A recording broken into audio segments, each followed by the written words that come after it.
Hello, Avatar fans, and welcome to the next episode of the Avatar Online podcast. This is going to be episode 272 of our regular shows, and we're recording this one on April 20th, 2024. This is the official podcast for the fan site, Avatar The Last Airbender Online.com, and I'm going to be your main host, Morgan Airspeed Prime. Joining me on the podcast is Greg 2B from the site. What's up, everyone? Excellent. So on today's show, we are going to, of course, as usual, cover the news. And then our kind of main topic is going to be our review of Netflix Avatar Episode 4, Into the Dark, as we continue our coverage of that. But we'll jump into the news. There's actually been quite a bit of relatively significant news to go through. And we actually do get to lead with proper Avatar Studios information. It's maybe not as much as we maybe wanted it to be, but at least it's something. So there's actually two kind of groups of news, some from last week, some from just like a day or two ago.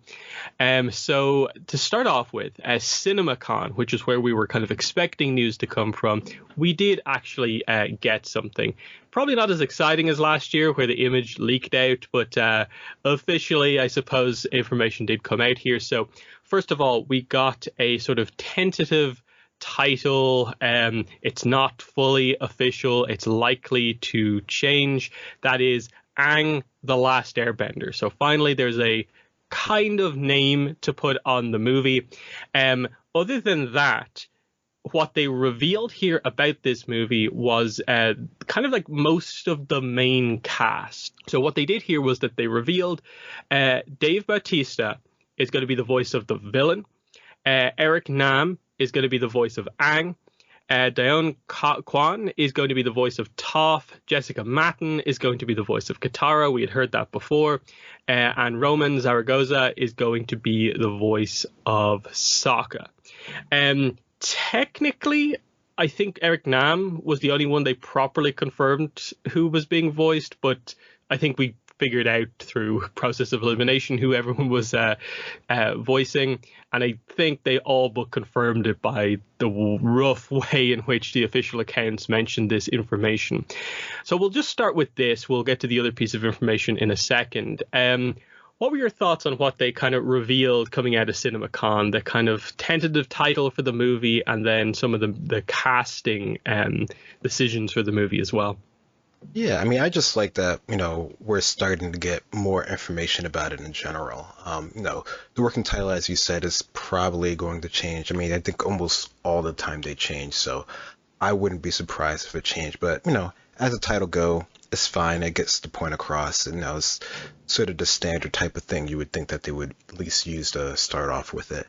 But yeah, no, it was cool to see when they started, saying who was being part of the project and confirming or pseudo-confirming all the different sort of voices for the different characters and to see people's reactions to it. I'm not as big into following that, but I definitely heard pretty much all of them as they sort of came out and people's various opinions on being good or bad or whatever. So at least it has people started talking about it and looking more forward to it. So I don't know if it's enough to really generate hype with considering when it might come out, but at least it's a start.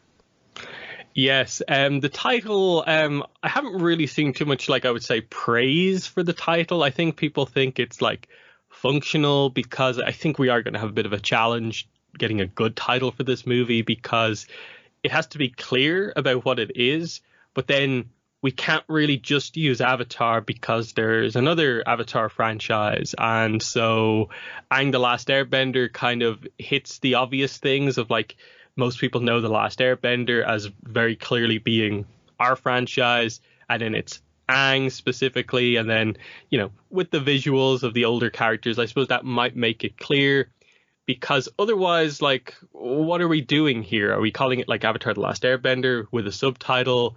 Are we doing The Last Airbender subtitle? Are we just doing title of movie and hoping people make the kind of connection to this franchise? It goes back to the problem that we've had for a while now of just what is the name of the franchise. I think Avatar Legends probably should be used, but they don't seem to want to use that outside of the kind of secondary project. But what are your thoughts specifically on the title? Obviously, it's probably going to change, but what do they do with that title to make it work, but also make it clear what it is.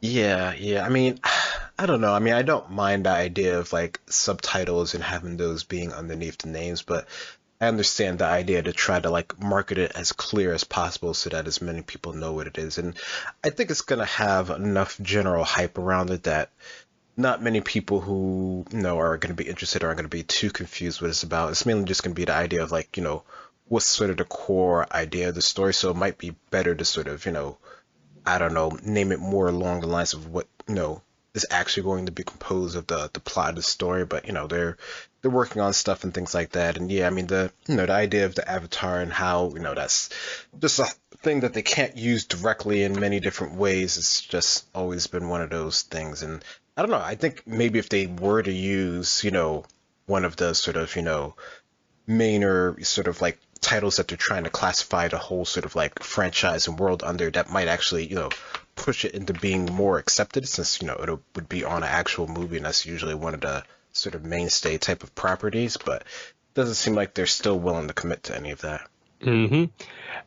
So yeah, we're waiting on a title, and I do think once visuals come out, a lot of this will very much be cleared up. An official visual, I think, would just help. Full stop. Then no one's going to have any confusion about what it is. Because if you even put it with the leaked image that we have, this title, it's kind of like, okay, it makes sense. With the casting, I also don't really follow actors particularly, so I'm kind of like, I hope they do a good job, but I don't really have too many opinions because most of them I'm not really familiar with. I suppose our big sort of star that most people know is Dave Bautista. That's an interesting choice to go with sort of a big celebrity kind of casting there for the villain. No details on the villain apart from it being a villain. But obviously he is a kind of rising star, originally kind of well known for wrestling, but Guardians of the Galaxy and various other projects. That's kind of exciting, and I think the rest of the cast is hopefully will do their jobs well. It was also sort of reported by other people that like Dante Bosco is confirmed to be Zuko, which has always been the rumor for like a long time, that he will be the only one of the original cast keeping the role. But they didn't, as far as I'm aware, that was not said at CinemaCon. That's just sort of like insiders being like, we knew this from before, and that still seems to be the case. But for whatever reason, they decided, no, we're not confirming that here. So does that mean maybe Zuko is maybe not in the movie, or are they waiting on that? It feels like, why would they exclude that? It's a bit of a weird one. So do you have any thoughts on that, the whole Dante Bosco thing, all but confirmed, but they didn't actually say it here? Yeah, I don't know. I mean, I could easily see them trying to like hold back that as like sort of like a pseudo surprise that's not really a surprise to anyone, because they seemed like doing that for some reason. But yeah, I mean, I definitely did hear the rumors that he was all but confirmed to be back based off of their previous ways of doing the casting going forward and stuff like that. So I don't know. I wouldn't be surprised if he was there, but I mean, him out of all of them would make sense that it would age right for the age and everything. And he's been active in the whole thing since the beginning, right? So like if there was anyone to sort of try to bring back that could fit the role, it would be him. And I think a lot of people probably would be even more upset if he wasn't there. But considering they're doing everyone else new, why not just go for the full sweep? I wondering, are they kind of holding it back to sort of like almost like protect the podcast a little bit, so that they don't just get barraged with questions about like, hey, one of the co-hosts is a part of the movie, let's keep asking questions about the movie. Whereas up to now it's been like Avatar Studios questions every time there's like Mike O'Brien on, but like with Dante there, I think maybe they want to avoid that until much later on. But who knows what the situation is.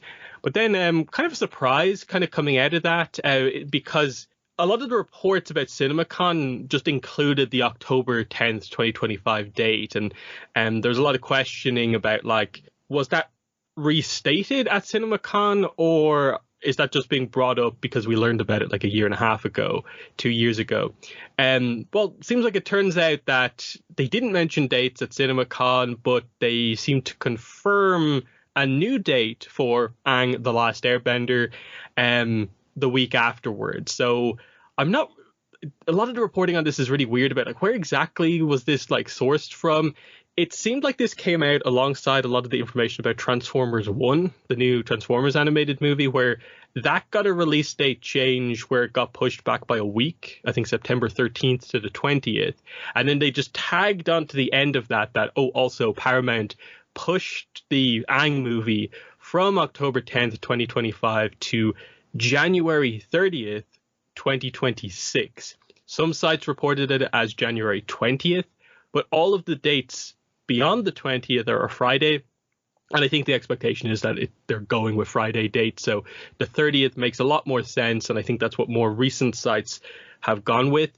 So that's our release date change. This was, I think, very much expected because of like layoffs, the strikes from last year, lots of dates from Paramount and other companies moving movies around. And now there's suddenly a lot of competition in around the end of 2025. So it's about a 3.5 month delay.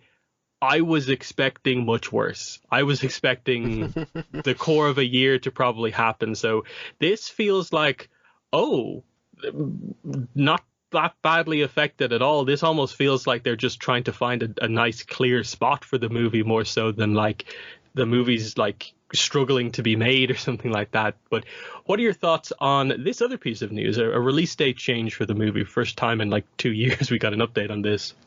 Yeah, I mean, just the idea that we're getting more info on this is pretty good, even if it's not exactly the best news since it is becoming later than, what we might have thought. But yeah, I mean, I guess this just goes to show that, again, it was announced very, very early, probably too early by most people's thoughts, and we're just getting, hopefully more towards the point where we're actually getting sort of like a set date with all of them, with them sort of actually understanding like the production and the cast and voice lines and, the whole production of it going forward. So this feels like this might be a better, slot for it going forward, and hopefully it just keeps on track with this actual date here. Mm-hmm.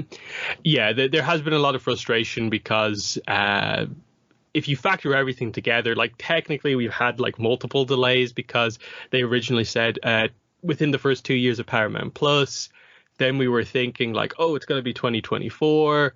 Then the date that we got was 2025, and that was a bit unexpected. And now we're into 2026. But thankfully, it's not a huge one, but probably it'll get moved around a little bit more as we get closer to release. It's just, it does feel like it keeps moving out. Like we never quite get that close. And it's like, when are we actually going to get like visuals, information? And then something I really feel like it's important to bring up in all of this is like, okay, this is all about the movie, but still haven't heard anything about the first series, like really officially in a long time. So what's happening there? The big plan that they have for everything, like how's that all going to work out? Is the series, are they able to be a little bit more open about that than they are about the movie? I don't really know, but it does feel like this probably pushes like when we would expect information away from like, I very much was feeling like New York Comic Con a year out. It's not a year out anymore, so will they say anything? I'm not thinking this year necessarily, but what are your thoughts on that? Where now does that put sort of, when should we actually expect proper information about this stuff? Yeah, no, I mean, honestly, like what you're saying, like Comic-Con would have been ideal for it, but I would think next Comic-Con. I mean, that would seem more in line, and the months up and running to it where they start, really marketing and pushing it forward. So if there was very little from SDCC or NYCC this year, I wouldn't be surprised. Yeah, because especially with the movie, like you kind of have to note that like Transformers 1 only got like a trailer and visuals like a day or two ago. Before that, like I don't think we'd really seen that much at all about it, and that movie's coming out in September, so it gives you a sense for how Paramount like does news about the movies. So we're hoping the series is a little bit more open, but we know nothing basically. But moving away from Avatar Studios, we got some Roku novel information here. So we've been waiting for the cover. We got the cover, and then kind of a bit of a surprise, they gave us an updated description for the book as well, because usually this would have been effectively in or around when they would normally just announce the book with the cover and the details, but we got it months ahead of time. It was obviously an earlier kind of description, a bit too basic. Now we have a little bit more to it, but we'll start with the cover here. So, of course, as expected for The Reckoning of Roku, it is Roku on the cover. It is like, 16-year-old Roku in his Fire Nation outfit, looking very nice. There's some nice clouds, some birds in the background, flames up front. They're going for sort of a red, kind of orangey fire theme with the kind of color scheme for the book. But the most notable thing is that, of course, we do have our new cover artist, who has been confirmed to be Zhao Tong, who also did the Avatar in Concert poster. So she's getting some kind of Avatar work kind of recently. So that's a nice kind of tie-in. I think it looks really, really good. I like this in that, like, it's still the kind of painterly kind of style, but like leaning a little bit more sort of show accurate, kind of show style. And I think it looks really good. But what are your thoughts on the new cover here, new cover artist, everything about the cover? Yeah, no, I agree with it. It definitely feels like it's a bit more sort of grounded. It's not as, painterly as the other one, which was also cool, and I think that worked well. But yeah, this definitely looks really cool. It looks pretty clean, and I'm looking forward to it. And I've looked at some of their other stuff, and all of their stuff is really good. So definitely think they picked a good artist. Mm-hmm. And then the new description. So we actually have a quote kind of to start it off with. Curse a world that would provide a friend only to snatch him away. Roku never expected to be the Avatar. Even his best friend, Crown Prince Sozin of the Fire Nation, doubts the accuracy of the Fire Sage's announcement. After all, Sozin is the strongest firebender of their generation, while Roku struggles to grasp basic airbending principles, even after months of training under Sister Disha, his airbending master. When Sozin requests the new Avatar's aid in preventing the Earth Kingdom from claiming a remote Fire Nation island, it doesn't surprise Roku that Sister Disha advises him to decline. Convinced the Earth King's aggressive expansion of territory points to a more insidious agenda, Roku steals away with the help of an irritating young airbender named Gyatso. As the reluctant companions delve deeper into their wayward mission, they realize the fog-shrouded island harbors a secret that could lead to catastrophe in the wrong hands. Plagued by self-doubt but eager to confront the dangers ahead, Avatar Roku must learn where to place his trust and what it means to be a spirit of no nation, even if the lesson comes at a great personal cost. So, new character mentioned here, of course, a quote to start things off with. And then just mostly some slight rewording of just a lot of the general plot points that we knew about in terms of like the Fire Nation Island and the specifics about like what's going on with the secret. They reworded, I think, the start and ending to be a little bit clearer, because I think they talked about like Sozin's like erstwhile friend, which basically means like former friend, which is a bit weird kind of like from a tense point of view in that like in this book they're still friends. And then they removed, I think, the excessive focus on like, the idea that this book will almost like chart Roku's path to get to the point where he's indecisive, and it's a little bit weird to build up to this moment like so many years into his life, and they're more focused on, I suppose, what this book is actually about. But what are your thoughts on the new description? Yeah, no, I think it's more poignant on what, his actual personal crisis is here and what he's coming to terms with. I mean, we know sort of where, he ends up in the end, but it's the journey along the way, and that's what they're trying to, at least it looks like that's what they're trying to get across to us in his sort of, personal struggles that we haven't really, learned that much about. So there's a good bit there to explore, which I'm interested in seeing how they go about it. Mm-hmm. So yeah, we're at the point where pretty much all we're waiting to be revealed, I think, is like who the audiobook narrator is, because I'm assuming they'll probably switch up Nancy Wu, if not just because a lot of the main characters seem to be male, but that hasn't been announced yet, so we have to wait to see on that. And yeah, still July 23rd as the release date, so it is pretty much the next content coming out, so exciting times. But moving on, Avatar in concert, we learned about they're planning a world tour. Well, now we have the first stage of announcements about that world tour. So, it's the world tour 2024/2025. They've put up a ton of dates. It's like 80 or something like that. Most of them are US dates, and then there is a select few European dates. But a lot of the talk coming out of this is that, like, can you really call it a world tour when it's only America and like parts of Europe? There's a lot of places left out here. Yes, it does say more cities to be announced soon. But the point is, until they announce it as being a world tour, the criticism kind of stands until they prove that it's actually more than this. Obviously, it's exciting for those who have access to any of these kind of showings, of course. But for people who are waiting for like whole regions or specific countries, it definitely is a little bit frustrating, but it is nice to see the concert expand out and just see like, okay, this is a lot of dates here, covering a lot of ground here. But yeah, no Ireland yet for me. That's a bit unfortunate. But the bigger problem probably is like, yeah, nowhere in Asia, nowhere in like South America. I think the fact that there's no like Canada is really kind of weird. No, like Mexico, other kind of more obvious places you'd think, Brazil has a massive Avatar fan base. Are they ever going to do anything there? What are your thoughts on this? Yeah, no, I definitely understand the idea that World Tour is definitely sort of limited in this regard here, which I don't know. It seems to be a concert thing in general, and I guess we're always hoping that they're going to do more, as they say. There's more to come, but I don't know, it seems interesting that that's not where their focus is, which I'm sure they have like all the metrics in the world to like prove their reasoning behind going to these, but it doesn't make it any easier for fans. We were really looking forward to this, especially since the first run of things was so limited in that regard. And sure, they added like a couple more here and there in the first sort of run of things, but it still was very sort of limited. But I think it's good that they at least can see the value in it to some degree, because this is a lot of places. Like it's no joke that it's a lot of new places that they have on it. And if you look on the site, you can see some are definitely sold out.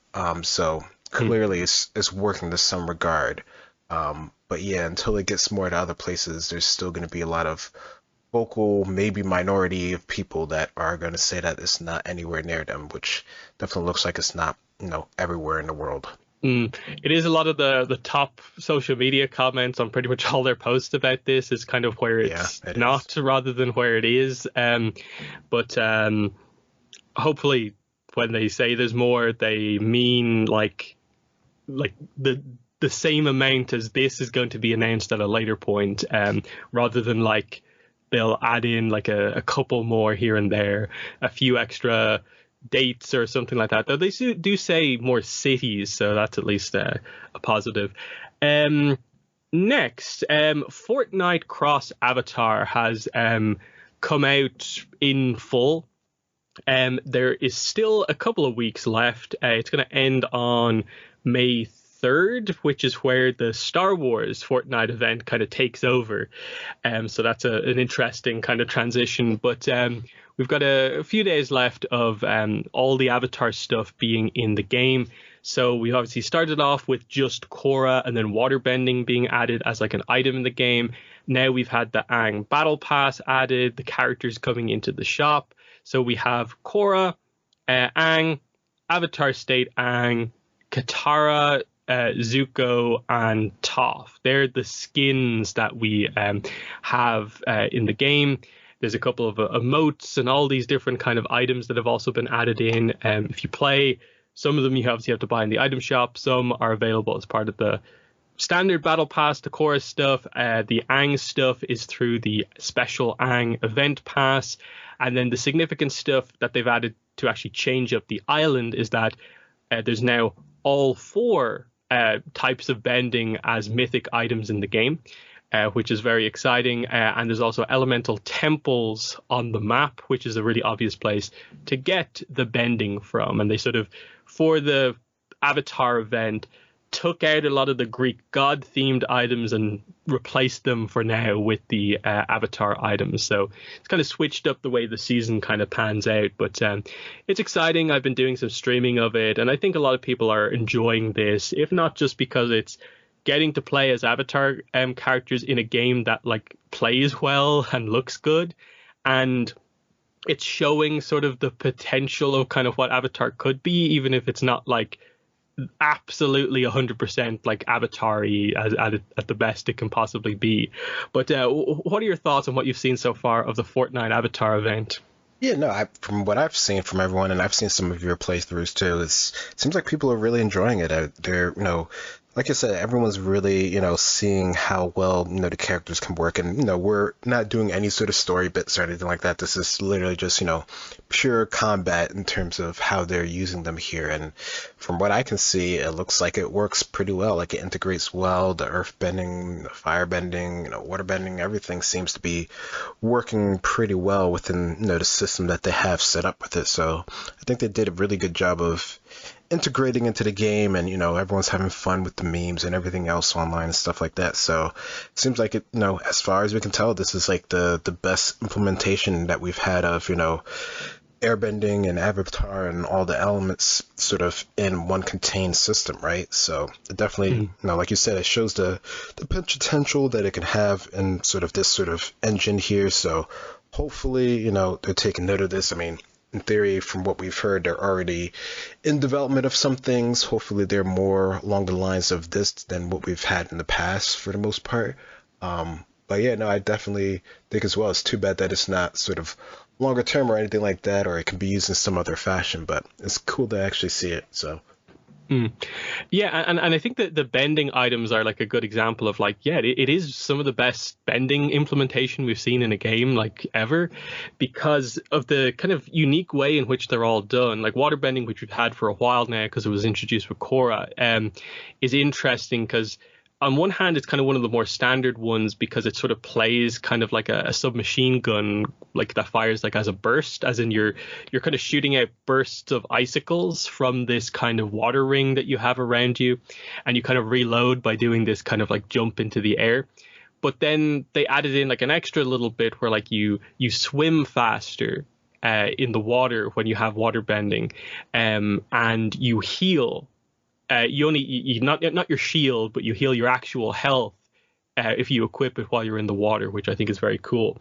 Firebending is, of course, very damage focused. It's more of a kind of short range, partial melee. The hit detection is a little bit weird, but the fancy move where you jump into the air and do a kind of spinning kind of axe kick thing is incredibly cool because especially if you jump from a height, it's a kind of cool thing where like it kind of turns off fall damage, so you can just jump off like a bridge and like land on someone.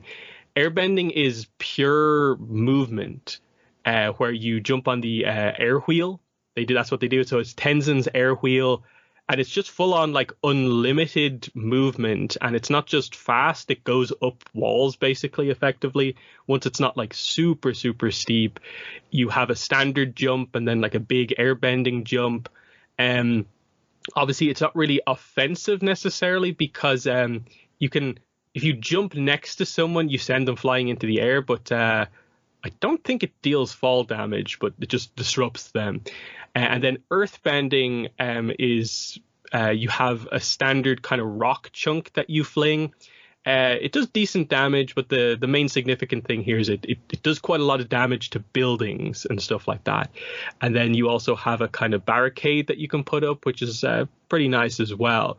It's just very characterful overall the way they do it, in that like it is cool if you have a game where you like collect all or most of the elements, because they're all useful in their own way, and you don't feel like, should I keep the guns or should I keep the bending? It's kind of an interesting one. So it's exciting. I think already there's been some demand for other characters to get kind of picked. because of course it's a somewhat limited selection, but they obviously didn't want to kind of bankrupt all Avatar fans in the game with including like too many characters at once. But immediately there's a big demand for Sokka because they include some of his items, like the space sword is in here, the club is in here, but not Sokka himself or the boomerang. And then other characters, of course, are going to be wanted. And that's the other point. I suppose the final thing is just the look of the characters that they went for here to go over this. So Korra's skins, it's basically the book 1/3 Korra, and then her alternate skin is kind of Return of Rava, kind of Avatar state Korra. Aang, it's Imbalance comic Aang, and then it's basically Final Fight kind of shirtless Aang. But it's kind of meant to be like Imbalance Aang if he looked like that type of thing. Toph is Imbalance Toph, so it's her comic design. Her one is a bit stretched out because all the characters have to be the same height for like fairness sake. But it still looks very, very good. Zuko is in his kind of classic book 3/The Search outfit. And then Katara is the only one that's like odd one out, where she's just randomly in her book 1 outfit. Not comics, not book 3. And that's probably one of the bigger disappointments with this, is that it's becoming a bit of a problem in a lot of promo art, is that you do get this situation where someone is not matching the set of the other characters. But what are your thoughts on the looks that they went for these skins? Yeah, no, overall, I really like the looks. I think the implementation, the modeling, the design of them, I think it's pretty, true to form of what we come to expect of the characters. I mean, it is odd that there is one that isn't quite in the same sort of, mature age season look as the rest of them. But them themselves in the engine and, Fortnite and Unreal and everything like that, the look that Fortnite has, it looks perfectly fine. It looks like they belong in that world. Mm-hmm. Yeah, the only thing I could think of is like, is it easier for them to do Katara's like hair with just the braid versus kind of the long hair that her other outfits will have? But her book 1 outfit from like the way the fabric seems really complicated. Like when you use Katara, the front and back of her outfit's flopping like all over the place. So it's like so it's like, oh wow, like you put a lot of effort in here on this, and you might have saved yourself some of this work if you'd done her other outfits. But it's very exciting though. Otherwise, like the idea of just like a Avatar in like a good game is kind of such a rarity. But we'll move into kind of Netflix Avatar stuff, and we'll start with a piece of news, and that's kind of relatively big season 2 news, and that is that the showrunner for season 1, Albert Kim, has stepped down, and he will be replaced by a combination of Jabbar Raisani and Christine Boylan. I think other people have broken this down a little bit more, and I think Christine Boylan is more of like the direct showrunner position, and then I think it's more that like they're both executive producers, co-showrunner, but I think Christine Boylan's the actual showrunner more so. But that's what they're doing. These two were already in pretty high positions related to like, they were already producers, they were already involved with like the VFX and stuff like that, writing. So it seems like it's a pretty comfortable kind of transition here, because it's coming out that like Albert Kim maybe hasn't been as involved in the show for a while. This was maybe always going to happen, and this is just like the announcement of it. We also got I think the writing room for season 2 got confirmed as well, where I think it's a lot of the same people, but then they've brought in a bunch of other people as well. I obviously don't really know writers, so I'm not going to go over it here, but it's just some of the production stuff beginning to come together for season 2. And also, I guess, season 3 as well. So what are your thoughts on this? What will the loss of the showrunner, kind of again for this show, mean for the next 2 seasons? Yeah, I do wonder. I mean, I think, I don't know, it really depends on, his involvement and everything like that, like you were saying before, and that's a big part of it. But I think as long as they still have sort of like the core people there, it should still run off without too much of a hitch. I mean, I'm sure it'll still be the same sort of criticism if, people like it or don't like it based off of what they do with the story regardless. So, there's definitely things that they can take into consideration that, can help their chances to succeed. But considering how Netflix produces things and how things going forward, we'll have to sort of wait and see how that goes with the next sort of 2 seasons, since they do have the green light to go with that. So I don't know. I'm just hoping that it's more or less smooth and they can keep going the way that they have already so far. Yeah, and then there was at least one report saying that there were kind of rumors of maybe like talks that maybe season 2 and 3 might have a lesser episode count, which I think everyone has reacted to with like, what are you thinking? Please don't do that. More episodes is needed to make this better, not less episodes.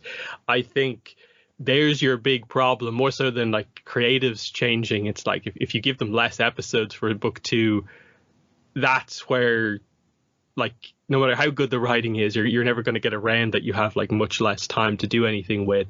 It does seem to just be for now a rumor or just a report that it's been talked about or considered. I think in the same way that the One Piece season 2 on Netflix is being considered to get more episodes. So hopefully sanity prevails and they make the right choice there. But we'll jump into the episode review, which we're up to episode 4. So this will bring us to the kind of halfway point, our second kind of 2-episode arc here, the Omashu arc. This is N104, Into the Dark. So we'll start with general thoughts here. This, to me, is a really weird episode where it has, at the same time, I think it's the worst episode of the show, but it has the best scene in the entire show in it.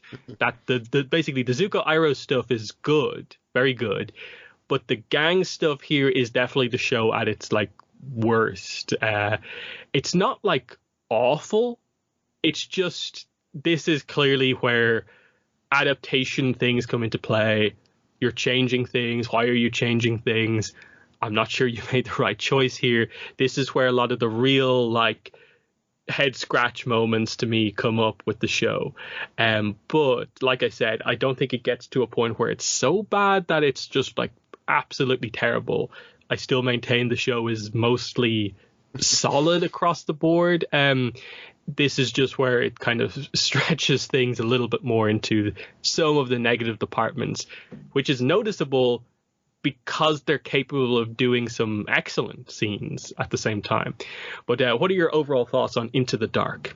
Yeah, I definitely understand that criticism, and I definitely share some of those same thoughts, because there's definitely sort of a strength of this episode with sort of the stuff that deals with a lot of the past events that have happened, and more of the current day stuff definitely feels like doesn't quite flow maybe sort of quite as well. And not all of it, I think personally, I hate like the changes that they did, story wise at least. Like I think some of them, I can see what they were going for with trying to tweak it and stuff like that, and we knew going into this that they were going to tweak things. So again, it's always up to your sort of like personal taste if it goes for you or not. But I definitely can get the idea behind some of the character choices, I think maybe being a bit sort of odd in terms of what they choose to do here, because some of the story bits around it or leading up to it, I can almost sort of understand what they're going for, and like I think in some cases it makes some of the characters' reactions stronger to what actually happens, because you can see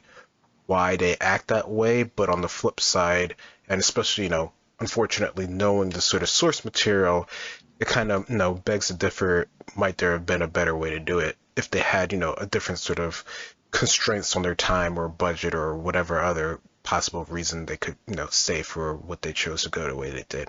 Mm-hmm. So let's get into the recap here. So our opening scene here is Aang and Iroh meet in prison. We find out, of course, Zuko is not here. And Aang is he blames Zuko for all of this because he basically caused Aang to be put in prison because of the fight. and he's beginning to see who Zuko kind of really is, because apparently Zuko's just left Iroh to kind of rot in prison. But Iroh's like, no, I don't think you do really know him. But he also kind of urges Aang to say, like, don't think too highly of the Earthbenders because they're not so kind to their fallen foes. And you see some praise with Iroh when it comes to like, no seams in the prison. It's like the perfect earthbending prison here. And so a solid kind of opening scene, because of course we ended the previous episode with Aang and Iroh being arrested. So of course they were going to meet here in prison. But your thoughts on our opening scene? Yeah, no, I think this was a good way to start it off. And I think, it's always interesting or cool or good or whatever to sort of see the conversations that Aang and Iroh have. I mean, even in the original one, I think they were pretty good. But I think in here, it feels like they're more pointing on the discussion or the situation at hand, compared to what we've seen in sort of the animated one. So I like their discussion here and how it sort of, forces maybe both of them to sort of reflect on things. Mm-hmm. And it's what they do really well here. It's that like nearly all of Iroh's scenes in some way like allude to like what happened in Ba Sing Se. It's like, oh, Earthbender's not so kind to their fallen foes, and like this episode builds up to the Lu Ten reveal basically, and they make kind of more out of that here with the benefit of kind of hindsight. And it's such a contrast there to them so carefully using the material with the Iroh stuff to what they're going to do with maybe some of the other stuff here. But next scene, we go to Sokka and Sai, the Mechanist. So here's we get the confrontation about the betrayal. So Sai eventually admits that, yes, I did this, I've been helping the Fire Nation, but he was just trying to protect everyone. He says that giving them technology has prevented the city from being attacked in like recent times. That, they point out to him that you shouldn't excuse this because anything, even non-weapon technology, can be, turned into a weapon in the wrong hands. Sai kind of tries to defend himself, saying that, Sokka, you know all about the hard choices. Like, your father left you in charge. You know what everyone has to do to survive. But Sokka actually says that, no, like, my father would never have done this. And then Katara arrives, revealing that, hey, Aang's been put in prison. So, oddly, this episode does, for the most part, brush like the Mechanist and Jet, the kind of key elements of episode 3, to the side a little bit. Like, there's one Jet scene, Sai kind of gets some scenes right here at the start and stuff like that, but we very much sort of like move on. Like, that's not the focus here, and it's an interesting choice to be like, well, we already had their episode, we're mostly done, these are just the kind of leftover scenes. It's still pretty solid in terms of what they're, I think, overall trying to do here. And at this stage, this still feels like episode 3, so like I like this scene. It's just kind of where the episode goes with it in terms of just like, oh yeah, we're just going off on our own at a certain point. But what are your thoughts on Sokka and Sai here? Yeah, I like that they have at least a little bit of a sort of heart-to-heart and, understanding, or at least attempt to understand of what, sort of the harsh decisions that are going on, which is, something that the episode overall tries to sort of bring up in general, just sort of the decisions you make and sort of, why you chose those decisions and stuff like that, which I actually don't think is like the worst way of like sort of going about it, but, sort of maybe the sort of drawn outness of it sort of didn't quite work in the favor of, the overall, plot of this story that they're trying to go on. But I thought, having them, discuss this in the beginning here was a pretty good, considering where it ends up in the end. And even, with the son getting in with a couple lines and stuff when they eventually get more into it, I think it does bring home what they're really trying to do here, at least. Mm-hmm. There's a quick, tiny scene here as we just see Zuko kind of sneak around. He takes out an Earth Kingdom soldier in the forest and basically heads back into the city undercover as a soldier. So it's just to show that, he is actually going back for Iroh, or at least trying to find him. Any thoughts on this one? No, I think this feels like a Zuko thing to do, right? Like him just sort of like figuring out how to do things and sort of going undercover and, trying to sort of, do what he thinks is right in the moment. So I don't know, this feels like typical sort of Zuko to me. Yeah, this is a pretty solid scene. Next, we get a flashback scene here. So we go back to like 100 years ago. Aang remembers his friend Bumi. Bumi has just come back from an earthbending lesson. He says he's struggling at shaping Earth. And he holds up something that he made, and Aang thinks it looks like a sky bison. And Bumi laughs and said, it was meant to be a badger mole. And so the two of them laugh. So this is our little Bumi flashback scene here, just before we properly get introduced to Bumi. I get what they're going for here, that like they'll bring back what ends up being the sky bison whistle later on, and for the whole plot that they're going for here. I do feel they're at a little bit of a crossroads here about like if they just want to go entirely in a different direction with Bumi, or that they want to actually stick to the plot of 105. And I think the weird mix of the two doesn't really work, where it's Bumi affected by the war, but then the arc is like friendship. It's effectively like the power of friendship is what we do at the end here to kind of resolve this. And it's like, okay, but I think you needed a little bit more here. As it is, the scene here is like, it's fine. Okay, you're trying to make a significant thing of like, where did he get the sky bison whistle from? Oh, Bumi made it for him. That's an interesting point. Just think it could have been overall kind of better used, and it's more of like the choice they make with Bumi coming up that's more of the issue. But thoughts on the flashback here? Yeah, the flashback itself is fine. I think, it's cool to get to see, Bumi in his younger years, and, they seem to have decent camaraderie with each other in this quick little scene here. So I think as far as like, establishing, their sort of early relationship that they have with each other works perfectly fine. I think, might have been better to have more of that actually, and that would have made, the later scenes with the choices of changes that they made actually make, maybe a little bit more sense in terms of sort of how hurt things might have become. Yeah, like you maybe miss a little bit of the like just Bumi being obviously the mad genius character, so that it's clear when you meet current Bumi that he's very different from how he was in the past, whereas he's maybe presented as a little bit too normal apart from the snort, really. But next scene, back in the prison, Iroh and Aang talk some more. Aang obviously prefers the nicer aspects of the city, but Iroh just notes that because of the war, cities across the world have become more and more dark with the war raging on for so long. He says that Ozai only sees things through one lens, and that is victory or defeat, not even the loved ones lost along the way. So that's another one of those references with Ozai to like linking Ozai to like the loss of people, which is kind of interesting.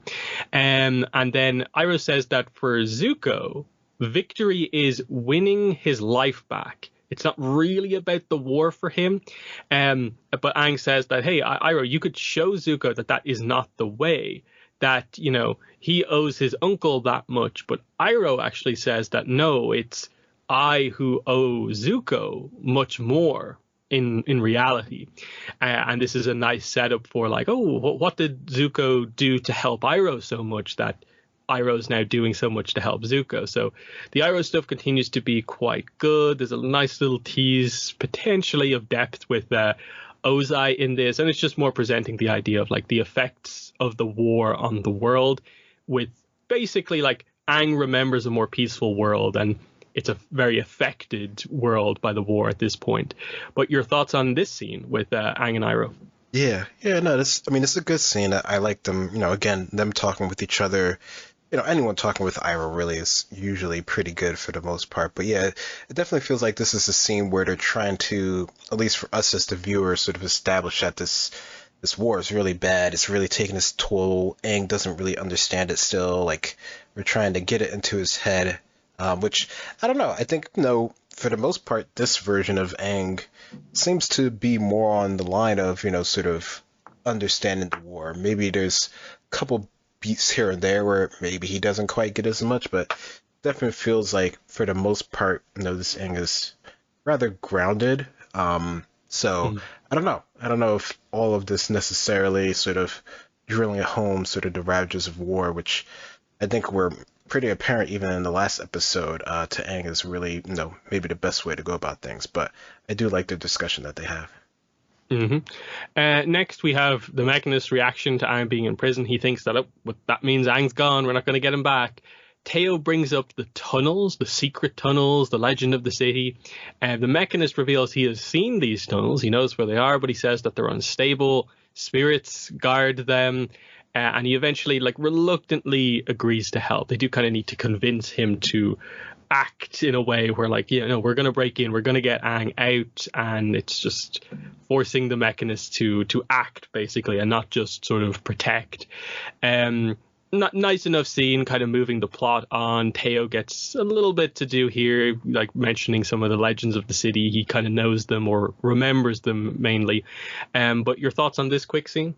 Yeah, I mean, I think that this is an interesting way to go about getting us to the tunnels that, was such an iconic moment of the show, right? So, like, that's one of those things that, you're figuring out how they're going to integrate, how they're going to use this. So the fact that they chose to go about it this way was interesting to see that it's more sort of like a known thing, even if it isn't sort of as widely known where they actually are. But no, I thought this was a good, I guess, at least start to the tunnels and getting our characters there. Then another kind of quick scene straight back to the prison. So Iroh is going to be sent to the Pit, which is an Earth Kingdom labor camp for prisoners of war. And basically the idea is once you go in, you don't come out. How they treat their prisoners basically being brought up again. Aang, on the other hand, apparently a worse fate is that he's going to be sent to see the king. So that's a bit of an interesting point. In the back of my head, I'm kind of thinking like, does Bumi know Iroh's in prison? And if so, does he care? Like, Order the White Lotus connection here, because of course Iroh wasn't in Omashu in the original, so this wouldn't have come up.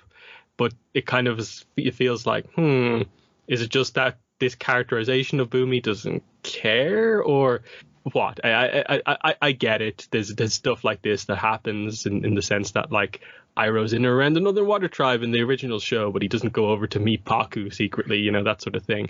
But any thoughts on this little scene?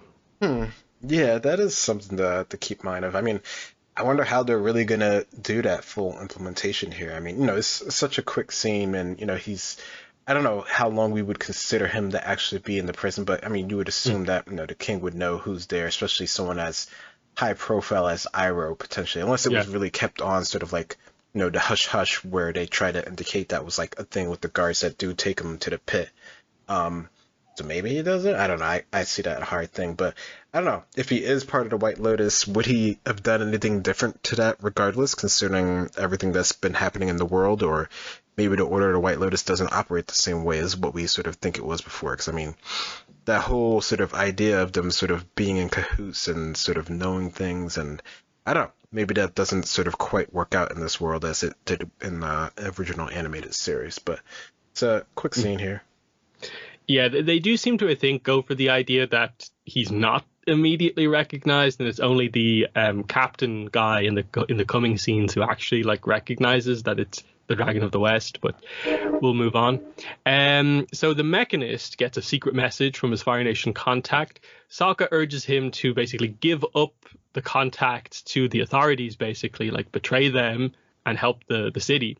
The Mechanist, of course, is worried about acting in this way, but Teo really wants to fight back. And the question is, of course, you're left wondering, like the whole episode, more or less, with this is kind of like, what decision is he going to make?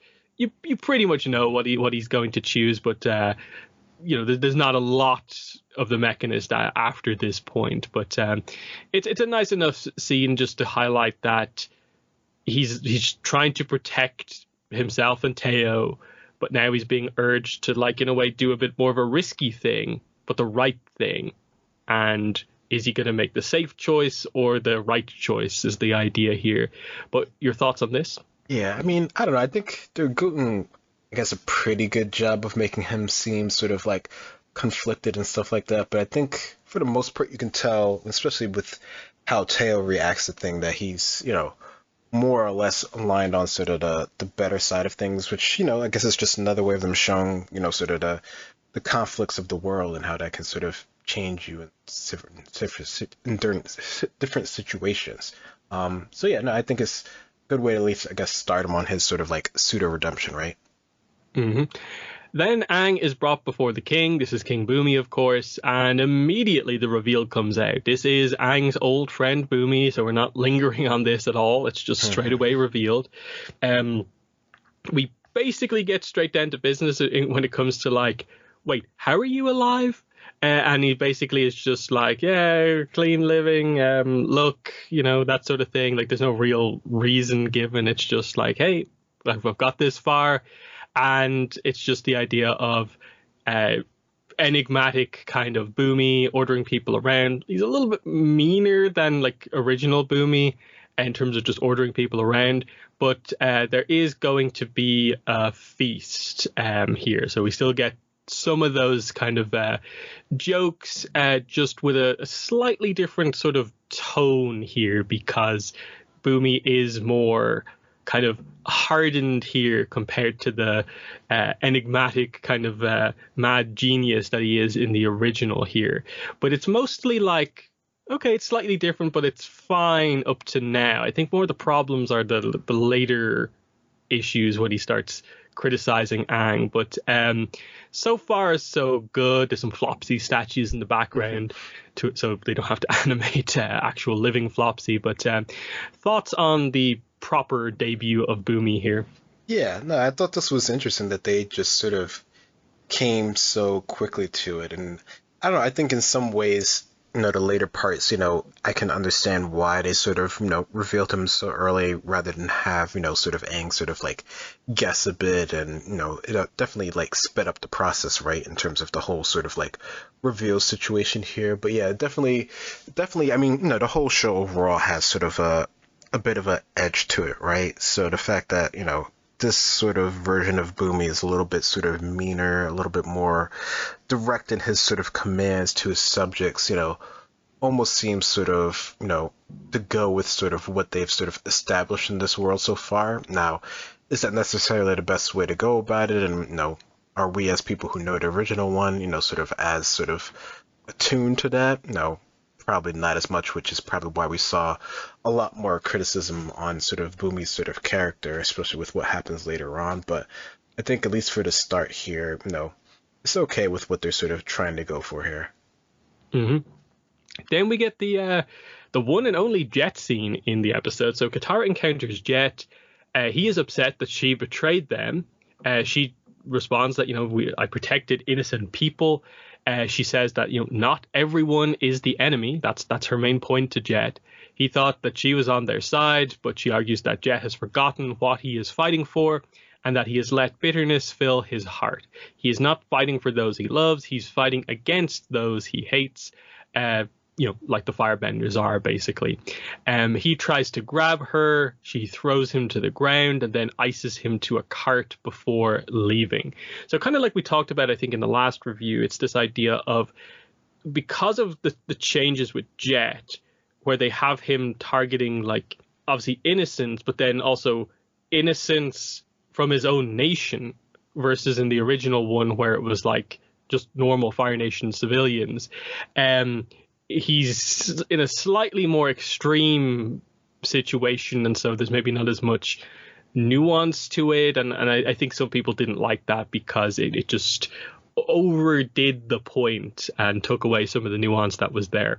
I think it's a mostly fine scene because I think the Katara Jet stuff in the last episode was actually really well done, and this as the kind of resolution to it, I guess, is fine.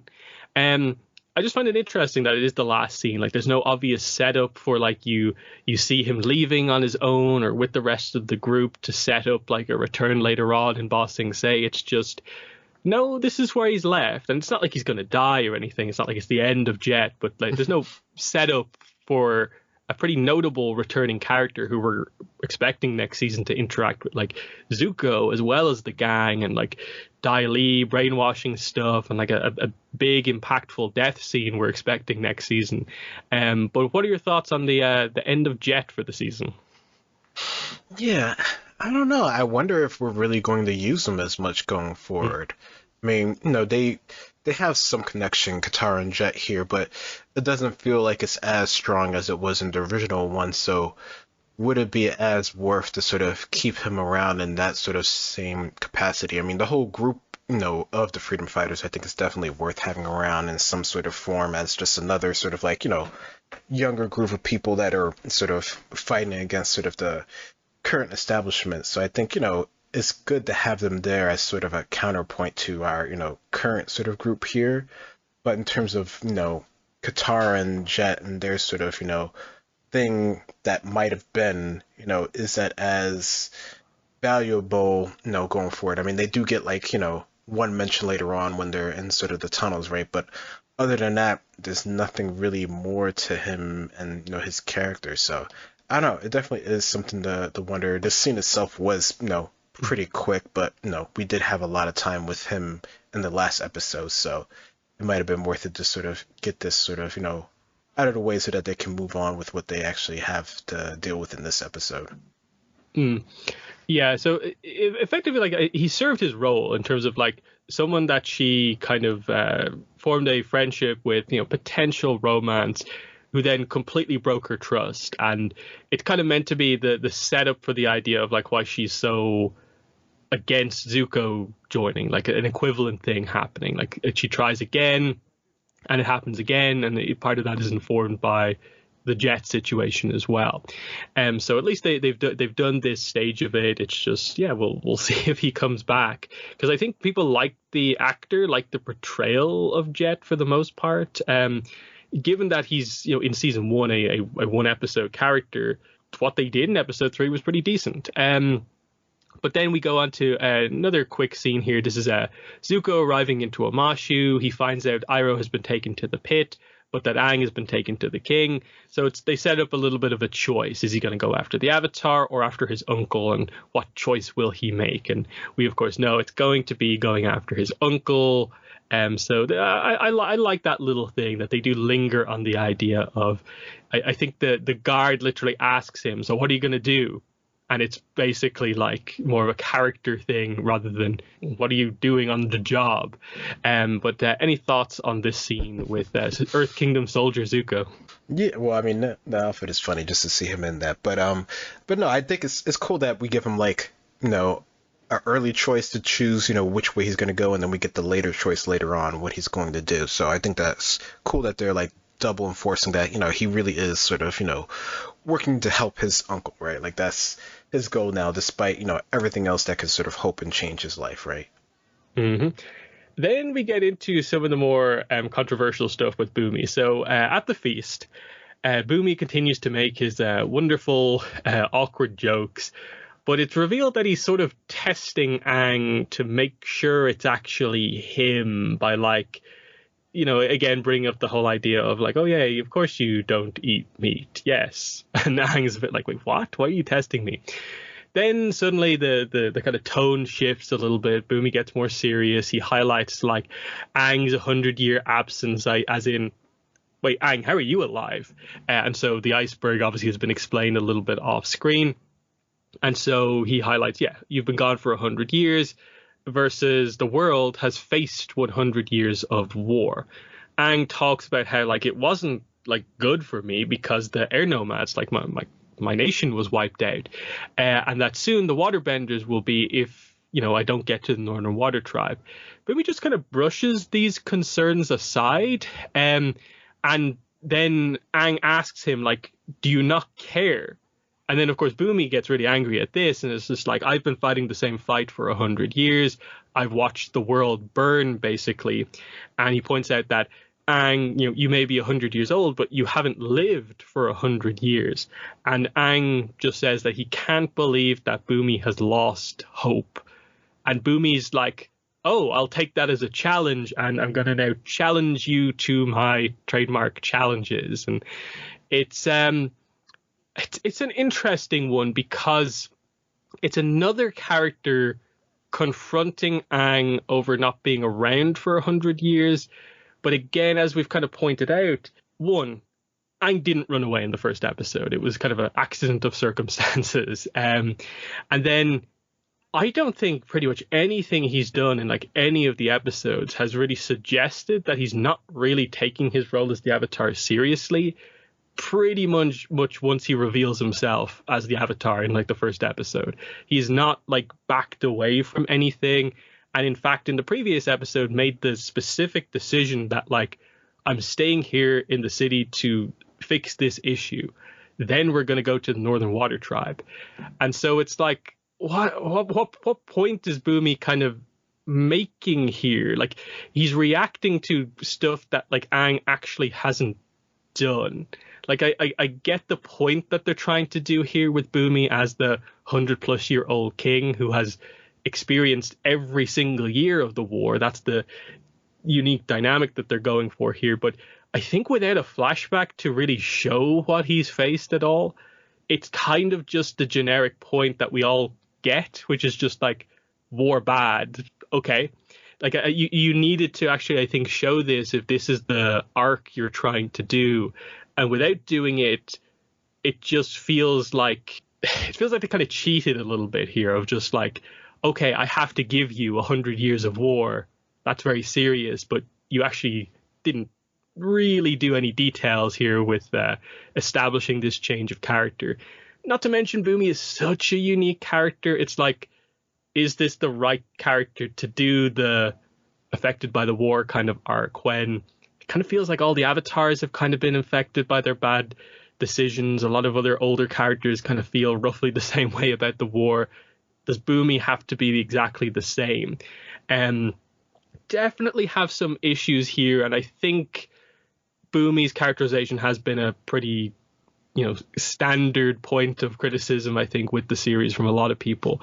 But what are your thoughts on this feast scene where we actually get to see the Netflix characterization of Bumi? Yeah, it definitely changes his personality to even more so of the sort of hardened sort of edge point of view of, this war has like affected the whole landscape of the world, and you sort of just haven't been there to see it, and you don't sort of understand the sort of implications of you just not sort of being there, which, is true. Aang wouldn't necessarily understand it either just from his age or just not being, around enough people that have been, experiencing it. So like there is some justification for it, but to go about it in particularly this sort of way with us knowing sort of, I guess sort of the more or less circumstances, and seemingly, it was explained to some degree sort of off camera, right? So, you would consider that in sort of the calculations of Bumi's sort of response here, but they're definitely pushing him towards more of the edge of just being, really sort of traumatically affected by the war in this sort of case here, which, to some ways you can definitely sort of understand it, but you would think there maybe might be some sort of understanding in terms of like, what sort of Aang has had to come back to in this sort of situation, but it doesn't seem, at least from the onset here, that Bumi is giving any sort of leeway to that sort of like consideration here. So it's definitely is something that is talked about many times in terms of, this isn't sort of the Bumi that we all knew and really liked sort of from the original series. So I don't know, definitely is something that I think could have gone differently. And then this is the sort of transition into, we're going to do the challenges, like riddles and challenges, which really don't feel like they fit this version of the character to do that. He's like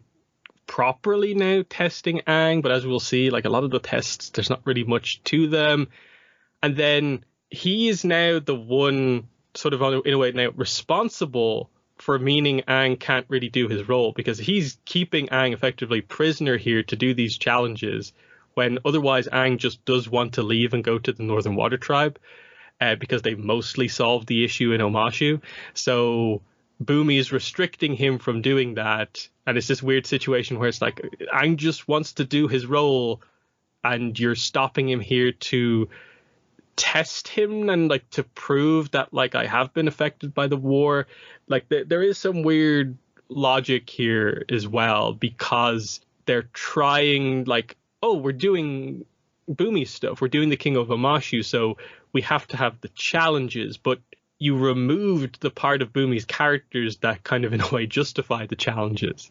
So why is serious Bumi doing this? I get what they tried to do, like, oh, you like games, like I'm making fun of you by challenging you to games, but it's just a bit awkward. But we'll get to the future Bumi scenes, of course. Next, we move into the other controversial part of the episode, and that is, again, this is a really hard kind of transition that we went from like just Mechanist scene to Katara and Sokka just enter the Cave of Two Lovers. They're just here. They haven't really been shown to it. It's just they're in here now, and they immediately find Chong and the nomads singing. They're shown the more dangerous, the shifting tunnels up ahead, and then he tells them the story of Oma and Shu. So it's like, whoa! This is a season too early here, isn't it? Why are we doing this now? What we get here is mostly the same as the original Legend of Omashu, except Shu is now a woman and it's Oma who dies.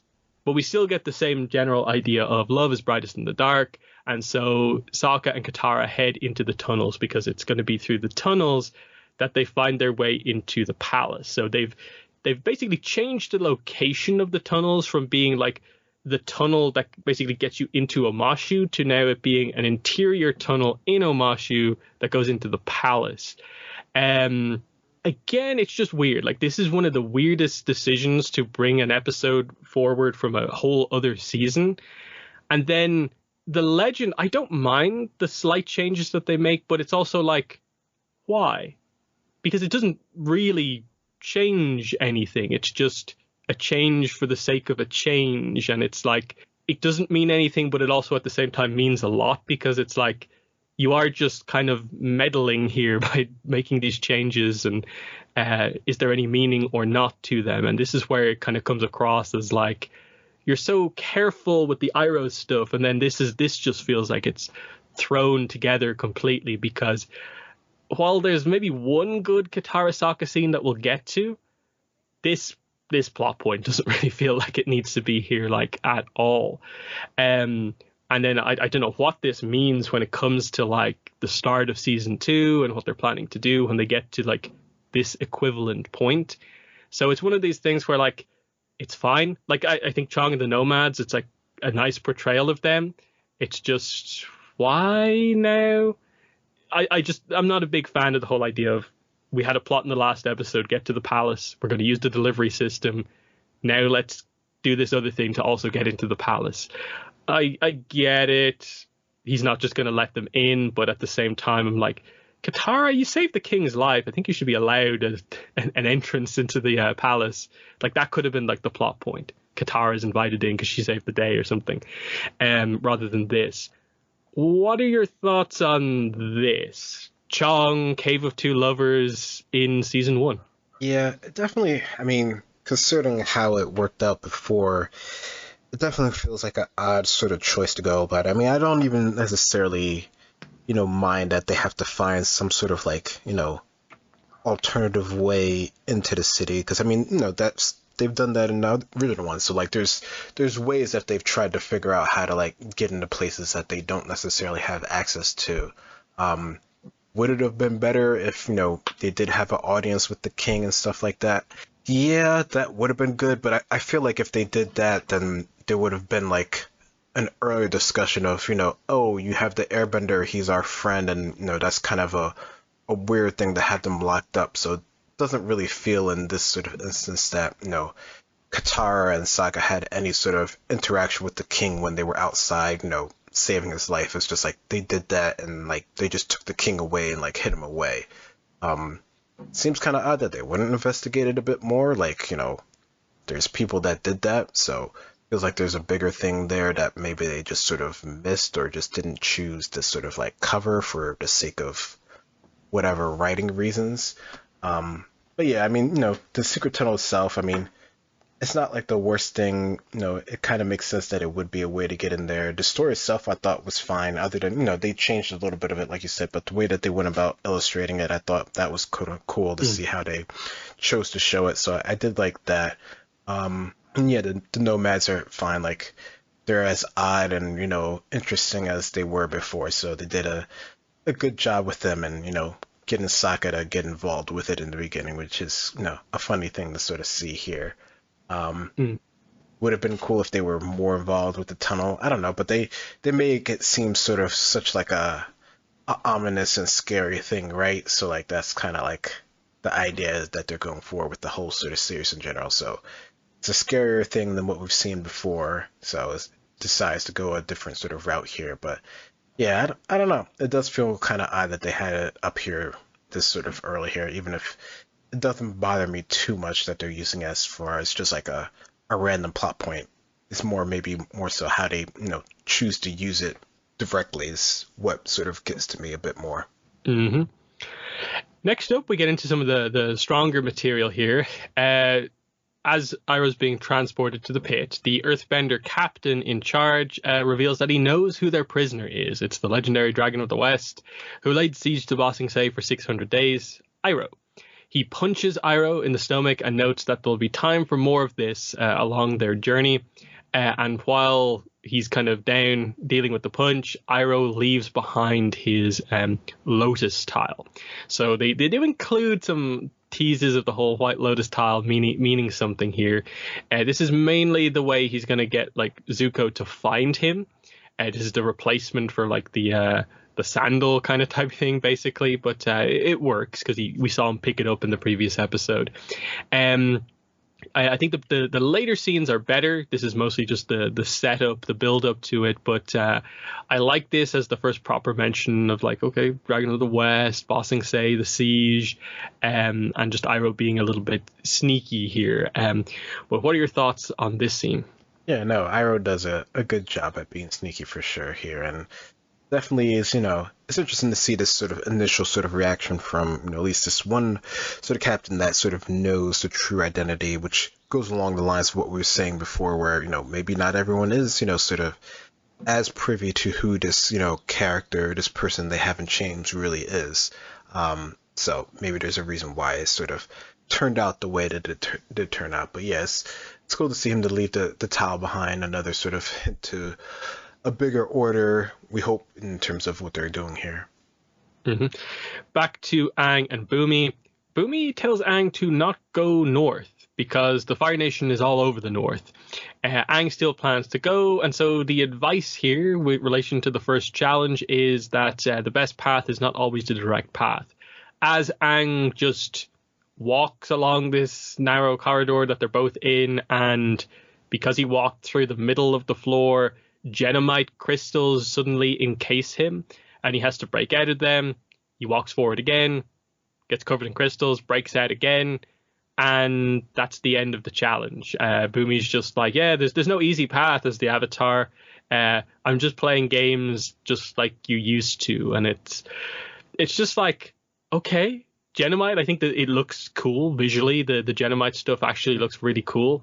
But it's a bit of a random thing where it's just we're in this tiny corridor. This is the first challenge, and it's just about walking not in a straight line, because there's not really the most clear like actual takeaway from this advice either. Of like, because we still ultimately do just go straight north. I get the point is maybe have some side stories along the way, I guess, which Aang is doing in Omashu already. So it's like, what are we doing here?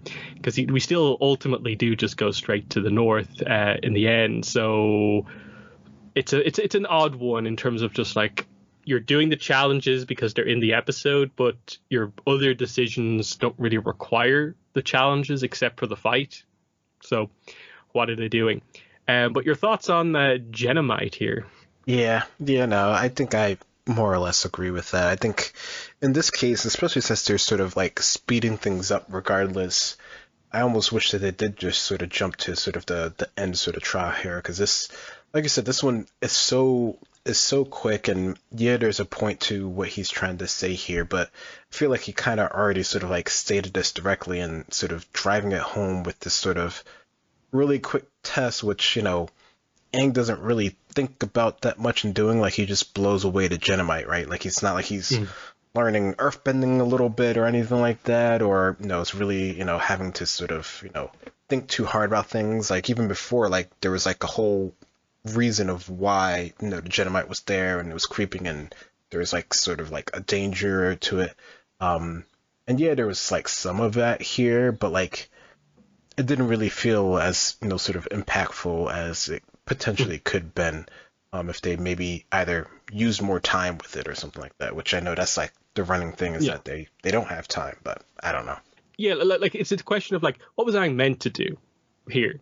Like, he just walks into a corridor because Boomy's right beside him. Is he meant to be analyzing the floor for potential traps, like while the king's right beside him? Was he meant to jump over it, climb along the walls? Was he just meant to stay on the side of the corridor and not the middle? It's just like he was always going to get trapped in it, like regardless of what happened. It's like it's too basic in a way. But anyway, there's a quick transition scene just as Zuko finds the tile. He's decided to go after Iroh. I don't think there's really anything to say there. So we'll skip straight to the next scene, which is in the tunnels. Sokka realizes that the map that they have might not be correct and decides to take them down a different path. This is where he notices, like up ahead, glowing stones on the roof of the caves and decides that, okay, we'll put out our lights and we'll follow the glowing stone path. Katara argues that, wait, the crystals are kind of just all over the place. Why are we following them? Maybe there's something different going on. But Sokka is convinced that it's a path. They argue. Katara once again is annoyed that Sokka's not taking her seriously. She's not a little girl anymore. And they bring up their issues with sort of like Katara with Jet, Sokka with Sai. And it eventually leads to Sokka saying, hey, Dad put me in charge. And Katara saying Sokka is not their dad, basically. And it's a bit of the air has left the room, the silence has taken over as things get suddenly quite awkward and quite serious here, because of the way this argument has actually gone. So an interesting scene, as immediately it's clear that, okay, in the same way that they made some slight alterations to like the Oma and Shu's story, they're kind of doing the same thing with sort of like the mechanics of how all the stuff in the caves works, in that like instead of the actual thing being that, yes, Sokka, if this was the original version, was correct to follow the glowing crystals, instead here they kind of point out that actually no, they're just all over the place. This is, I guess, just a part of the cave. This is not actually the right kind of way to do things. And again, like, is that the correct move to change it just for the sake of changing it? Should they have been accurate? Who knows? It's not in the right spot, so does it matter? And all this sort of stuff comes up. The argument is it's a bit basic, I think. It's still the kind of basic thing of just like, oh, you're not taking me seriously. And it's like, I get it. That's kind of part of their arc here, is that they chose specific people that they chose to trust. They're both kind of correct and wrong about each other in kind of different ways. And they both just have an argument with each other because of that. I'm not sure it's like the strongest arc, and especially with what they're trying to do here of like their trip through the cave gets them over these problems and they'll come out of it better. And like, do they explore their problems in the right way? And it's like, there's a decent scene. We'll get to it a little bit later. But is it the most effective use of what traveling through the cave sort of allows you to sort of do? I'm not really sure. This is kind of where like I'd wish they had almost found a way to keep Jet involved, keep Sai involved, and maybe have multiple of these characters kind of come into play, and you could have actually done more of the Cave of Two Lovers and the whole idea of like the cave collapse, and it separates the characters into different groups. And you could have done something quite interesting, but instead it's just Sokka and Katara and none of the actual other characters that were heavily involved in the last episode. But what are your thoughts on this opening section of the cave? Yeah, I don't know. I definitely go back and forth with this. It definitely doesn't feel like it has as much of a impact as it potentially could have, considering, the characters and how they're sort of setting things up. I do like when they do come to their resolution eventually, but the start of it, them sort of, being at odds and ends with each other, I don't know. It doesn't feel like it works quite as much as well because they're both right and they're both wrong. They both had, issues with trusting people, and they both have seen sort of the errors of giving that sort of immediate sort of trust away, maybe potentially too fast. So I don't know. It's definitely one way to go about it, and I don't even mind that they're sort of like switching it up completely compared to the original one, whereas they're deliberately throwing you off. But I don't know. There might have been a way that they could have still kept some of that while still sort of tweaking it and having these two characters being the ones that are in the tunnel. Mm.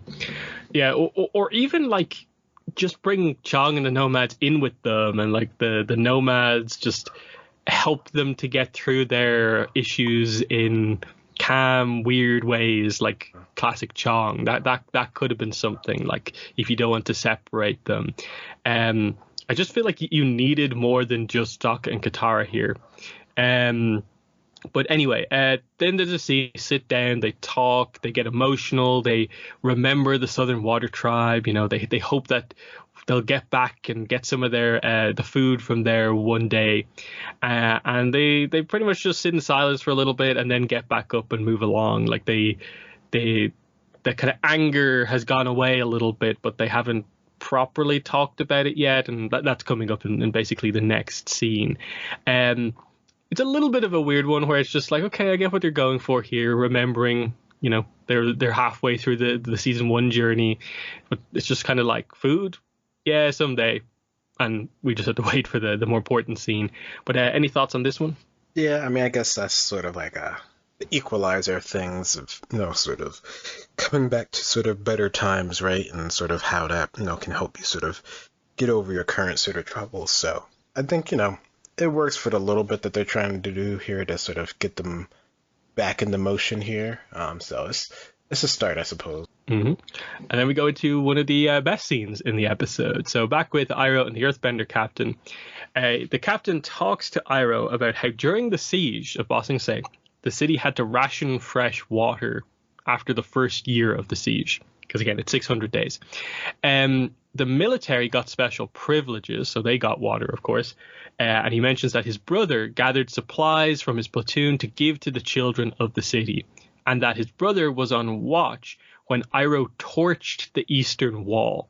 There was nothing left when they put the fires out. And the captain mentions that his brother was 19 when this happened. He mentions all the lives lost and still the city stands. He asked Iroh if it was worth it. Iroh just says that they were at war. He was a soldier. And the captain says, no, you were a butcher. And the captain says that he still smells smoke when he sleeps. And then he slaps Iroh. Iroh says that war pushes everyone to the edge. Some of us don't like what we find there. The captain, of course, thinks that Iroh means himself, but actually Iroh is talking about the captain and basically like what he's doing to him now in response to kind of what happened in the past. So enraged, the captain earthbends and is about to kind of crush Iroh until the other earthbender soldiers calm him down.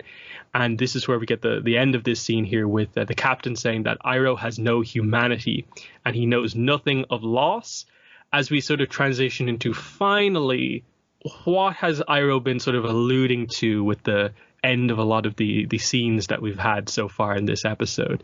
So I think this is a really, really good scene, and this is the correct kind of choice here to talk about some of the details of the siege, the captain, of course, kind of being involved, his brother, and directly talking about it to Iroh.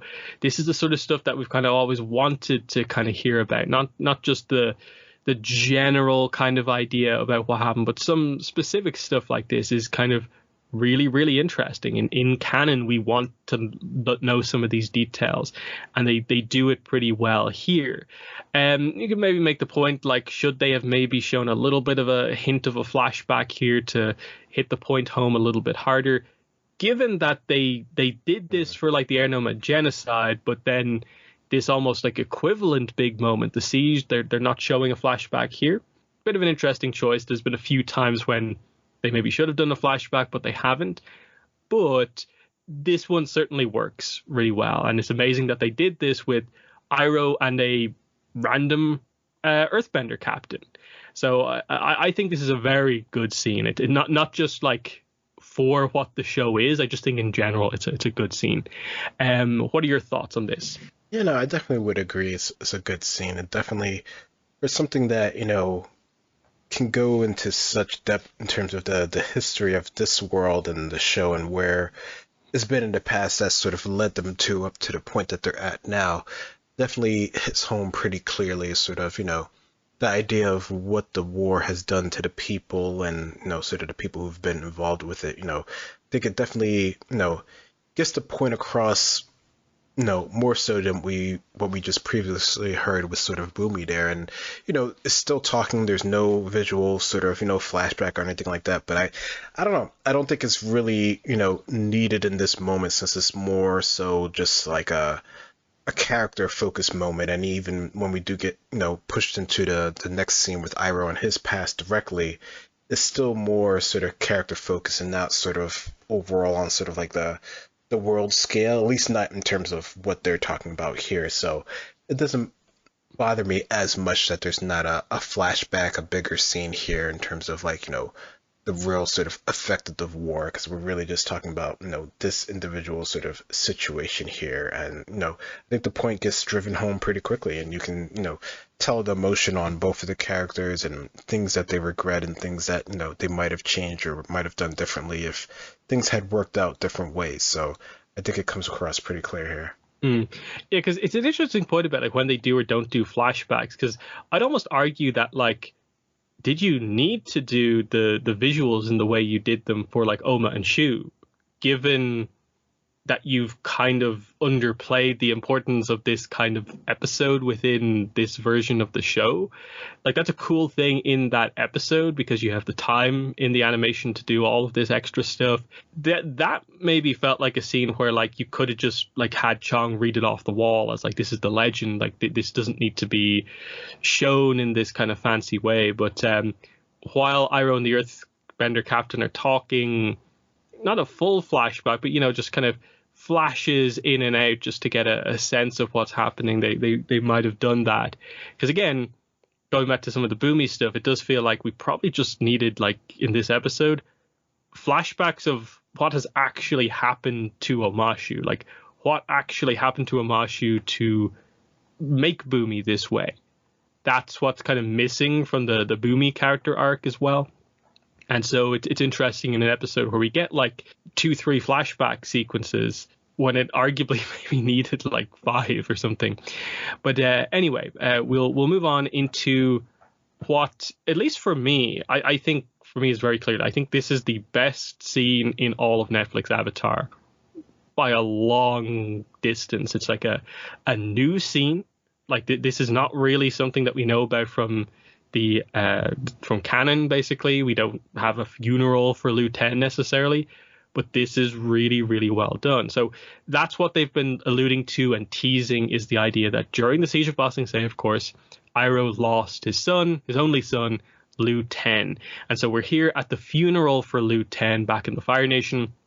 And of course, we get the whole idea of, yes, he has abandoned the Siege of Ba Sing Se because of the death of Lu Ten. And we see kind of the culture of the Fire Nation here really coming out of Lu Ten is regarded as a hero because he died for his nation. But Iroh is regarded as a bit of a failure because he abandoned the siege after this happened. And there's a real sense of like, does no one care for how Iroh feels in all of this necessarily? There's a bit of that, but it's very much this where's the honor to be had type aspect to all of this. Mm-hmm. So yeah, a lot of people gossiping as he's sitting down next to kind of the coffin basically. Ozai comes up to his brother and tells Iroh to take comfort in the fact that Lu Ten will forever be hailed as a champion of the Fire Nation. Iroh thanks his brother, and Ozai moves off. Zuko then steps up and tries to kind of do something similar in his own way, to kind of say it in the way expected of the prince of the royal family. But he then returns and says something more kind of sincere to his uncle. He actually properly just opens up and talks to his uncle about Liu Ten. He says that Liu Ten gave him the medal that he got for finishing first in his officer class. It should belong to someone destined to do great things. And him being given that by Liu Ten gave Zuko strength. And now Zuko gives it back to Iroh, hoping that it will do the same. Zuko says that Liu Ten never needed the medal because he was the strongest person Zuko ever knew. And so Zuko then sits next to his uncle for the rest of the funeral as Iroh cries. And we get like a little bit of the musical kind of Leaves from the Vine type stuff going on here. And I think this is definitely the most, I think, universally like praised part of the show. And it's just like master kind of piece level scene here that the live action can actually do stuff like this. That's just honestly really, really good. But what were your thoughts on Liu Ten's funeral? Yeah, no, it was really good. I think it definitely drives home the point of, this war, how it affects people, how, you can be seen as a hero and as sort of like a failure at sort of the same time, and how that sort of, conflicts with itself, and almost feels like contradictory the way that they're sort of going about things. And it feels like Iroh in this moment is sort of unfortunately realizing that whole sort of situation, whereas before he might not have. But yeah, it definitely is a sort of a sad and poignant moment of where things have led up into this point in time, and how Iroh's really going to be sort of like reflecting on this as a thing going forward in the future.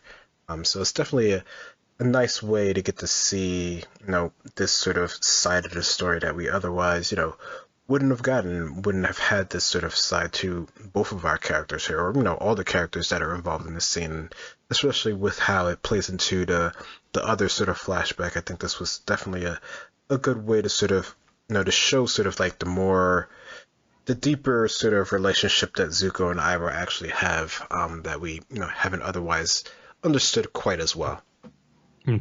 Yeah, and yeah, this is the thing. This is what Iroh said at the start. Like, I owe him, not like he owes me because of this. Like, Iroh will always remember that Zuko was like there for him at the funeral and what he said here. And I think the thing that I really like about this is it's kind of like a criticism I've always had about like original ATLA, is that Liu Ten is like not characterized like at all. Like, we know nothing about Liu Ten. We, to a certain degree, still know nothing about Liu Ten. We're going to shortly in the next Iroh RPG stuff when it comes out. We'll get the bio for Liu Ten, which hopefully will have some key information on him. But what I like about this is like, oh, that's kind of cool. Like, okay, like Liu Ten is like kind of top tier kind of prodigy, like he finished first in his officer class, but like he also kind of like Iroh kind of helped Zuko as like someone who was older than Zuko, but he helped him, he gave him the medal, and Zuko acknowledges that Liu Ten is one of the strongest people Zuko ever knew. And I'm kind of wondering, like, is that just entirely like the live action's own creation, or did they maybe work a little bit with Avatar Studios to maybe get a bit of characterization for Liu Ten, and that maybe like when we get the RPG material, it will like acknowledge this aspect of him? I suppose it doesn't say that much, I think, is the main point here. It's not like a huge amount of information, but like I wouldn't be surprised if what we get in the bio in the RPG acknowledges aspects of this. But what are your thoughts on that? Just the idea that they give us a little bit on Liu Ten here. Yeah, I mean, I think, as this character who's, son of one of the most sort of like popular characters in the overall show, people are always sort of wondering, what was he like? What, sort of relationship did he have with Zuko? And we do finally get that little bit here, and it seems to be pretty sort of like important. And yeah, I think it would be, cool, and maybe it would even make sense if this was like a earlier on sort of like developmental thing when the creators were still part of things, that this would have been something that would have been talked about, or even later on, since we know that they were working together to some capacity later on. So yeah, I mean, I think if this is one of those more sort of important history moments, then it could be something that we could see, I guess officially sort of confirmed as a thing. Hmm. So next, we go back to the cave of two lovers, and we have Sokka praising Katara's waterbending. She says that actually Jet helped her to kind of improve. Basically, from the last episode, he gave her a little bit of the breakthrough that she needed with regards to her like emotions and letting it flow. She understands that kind of while he went down the wrong path, he was pushed that way, just like Sai was. So there's that kind of understanding on both sides here. Sokka opens up about kind of Sai saying that, hey, maybe you should be an engineer. He says that it was nice to hear someone praise something of his, a skill of his for once. Katara does praise Sokka for taking on the burden of protecting the tribe after their father left because it was more difficult for Sokka since Sokka had to do it alone. When Hakoda was there, he had the rest of the men to help as well. Sokka is on his own doing this. And so this is where the path brings them to a dead end. They track back and find another dead end. And this is where we get the reveal that the tunnels are changing and they're basically trapped at this point, it feels like. So this is where we get to, I think, a pretty good point. This is actually like more addressing what we did in the last episode, how they feel about it. Katara kind of coming to realize that, okay, they're similar situations. We don't need to blame each other for meeting one person over another and not liking the other person. They're both similar, Jet and Sai, just in slightly different ways. And then addressing the point of like, hey, you don't need to pull rank every time over the whole like dad gave you the responsibility, but I do acknowledge that you've helped the tribe in that kind of leadership role, and you get to see Sokka, I suppose, being a little bit more open and vulnerable by kind of highlighting that, yeah, he's not used to have people like praising his talents because he's not the natural warrior. And so to see Katara actually praise him for like the stepping up in a really tough situation is a nice one here. Maybe would have liked to have seen it like maybe like a little bit more of like Sokka praising Katara more than just the water bending and like the role she played in the tribe, but that's more of just the general criticism that, again, I think a lot of people have had about Katara, of just a little bit left in the background, unfortunately, some of the other aspects of Katara's characterization. But what are your thoughts on this Sokka Katara scene? Yeah, no, I think overall, like I said, it's a nice moment that they have together of, sort of coming to terms with sort of both of the troubles that they've had, growing up and sort of addressing things and being in this sort of new situation that, I'm sure both of them didn't really sort of expect to be in, right? Like this is sort of a unique sort of situation to be in. But I think, for what they're trying to go for here, it becomes to sort of like a good resolution that sort of, moves them past sort of their issues that they have with each other. I do like that they're able to come to some sort of understanding there relatively quickly to sort of like, keep things moving and just sort of, understand there's more sort of like important things in life. So I think that's, a good way to sort of start going about that. Mm-hmm. Next, we get Bumi leads Aang into the arena for the last challenge. So we get Aang questioning why Bumi is doing this. He says that the Bumi he knew was a fun-loving, happy kid who always thought about his friends. He thinks that Bumi is still in there. Bumi criticizes Aang for not focusing on responsibility and not caring about saving the world, that it's more fun to goof off. So one final game, a fight versus Bumi to the death.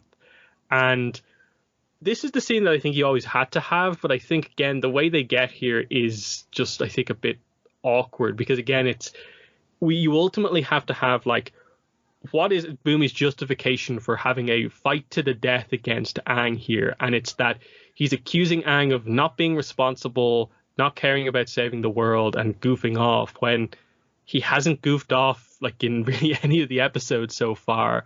He's trying to take on his role in the best way that he can, and this is a really over-the-top thing that Bumi is doing here. And I get that that's kind of the point, but it comes across, I think, really weirdly that, especially with what they do here, it's like incredibly dramatic considering what the resolution to this is actually going to be.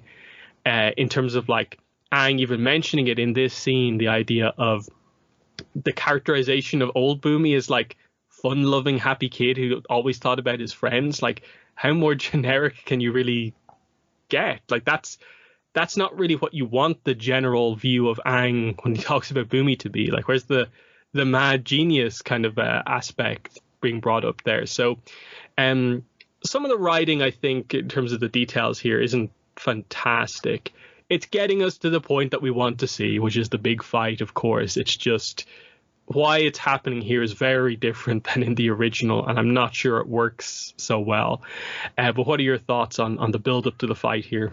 Yeah, I don't know. I mean, like, I think, if he was just sort of like bitter for the situation, regardless of what, Aang's actual circumstances actually was, then I might be more on board with it. But if he's trying to sort of play in the aspect that Aang was sort of like derelict in his duties, when we sort of know that wasn't necessarily the case, and Aang seems to be more on the level of, taking on his responsibilities as indicated so far in the series, then that half of it doesn't really, work for me and many other people quite as well as they potentially could. Because, I mean, the battle is good that we're getting to it finally, since we knew, that was going to happen. And, as far as like a sort of a final test type of thing, even if we didn't sort of know that was what was coming, it kind of seems like that's, a fine thing to have. Like, that's a pretty classic sort of trope to have, that there's, one last battle between, two different characters, even if they're not necessarily like, super at odds with each other. Just sort of a battle of, the mind and the body is sort of like a thing that could work out in many different situations. And I think the way that they go about it in the end, it's okay, and, it worked better maybe in the original series. So the fact that they have it isn't, as much of an issue or anything like that. It's just sort of how they got to this point here, and, Aang, just refuting over and over again that, he wasn't as sort of a miss of everything as he would have been here. But I think maybe Aang's sort of like reaction to this is almost more justified than Boomy's in this sort of situation, with everything that's been going on, and how sort of almost out of nowhere-ish it seems to be. There's a relatively quick scene where we cut back to Sokka and Katara, and it's basically meant to be the introduction of the Badger Moles, which is just that they try to run. We see a Badger Mole very briefly for the first time. I think they look pretty nice. Obviously, it's quite a dark scene, so it's in the tunnel. Like, you can't super see them that well, but it looks pretty nice. Like, I think they do the creatures in Avatar pretty well when it comes to like the CG work.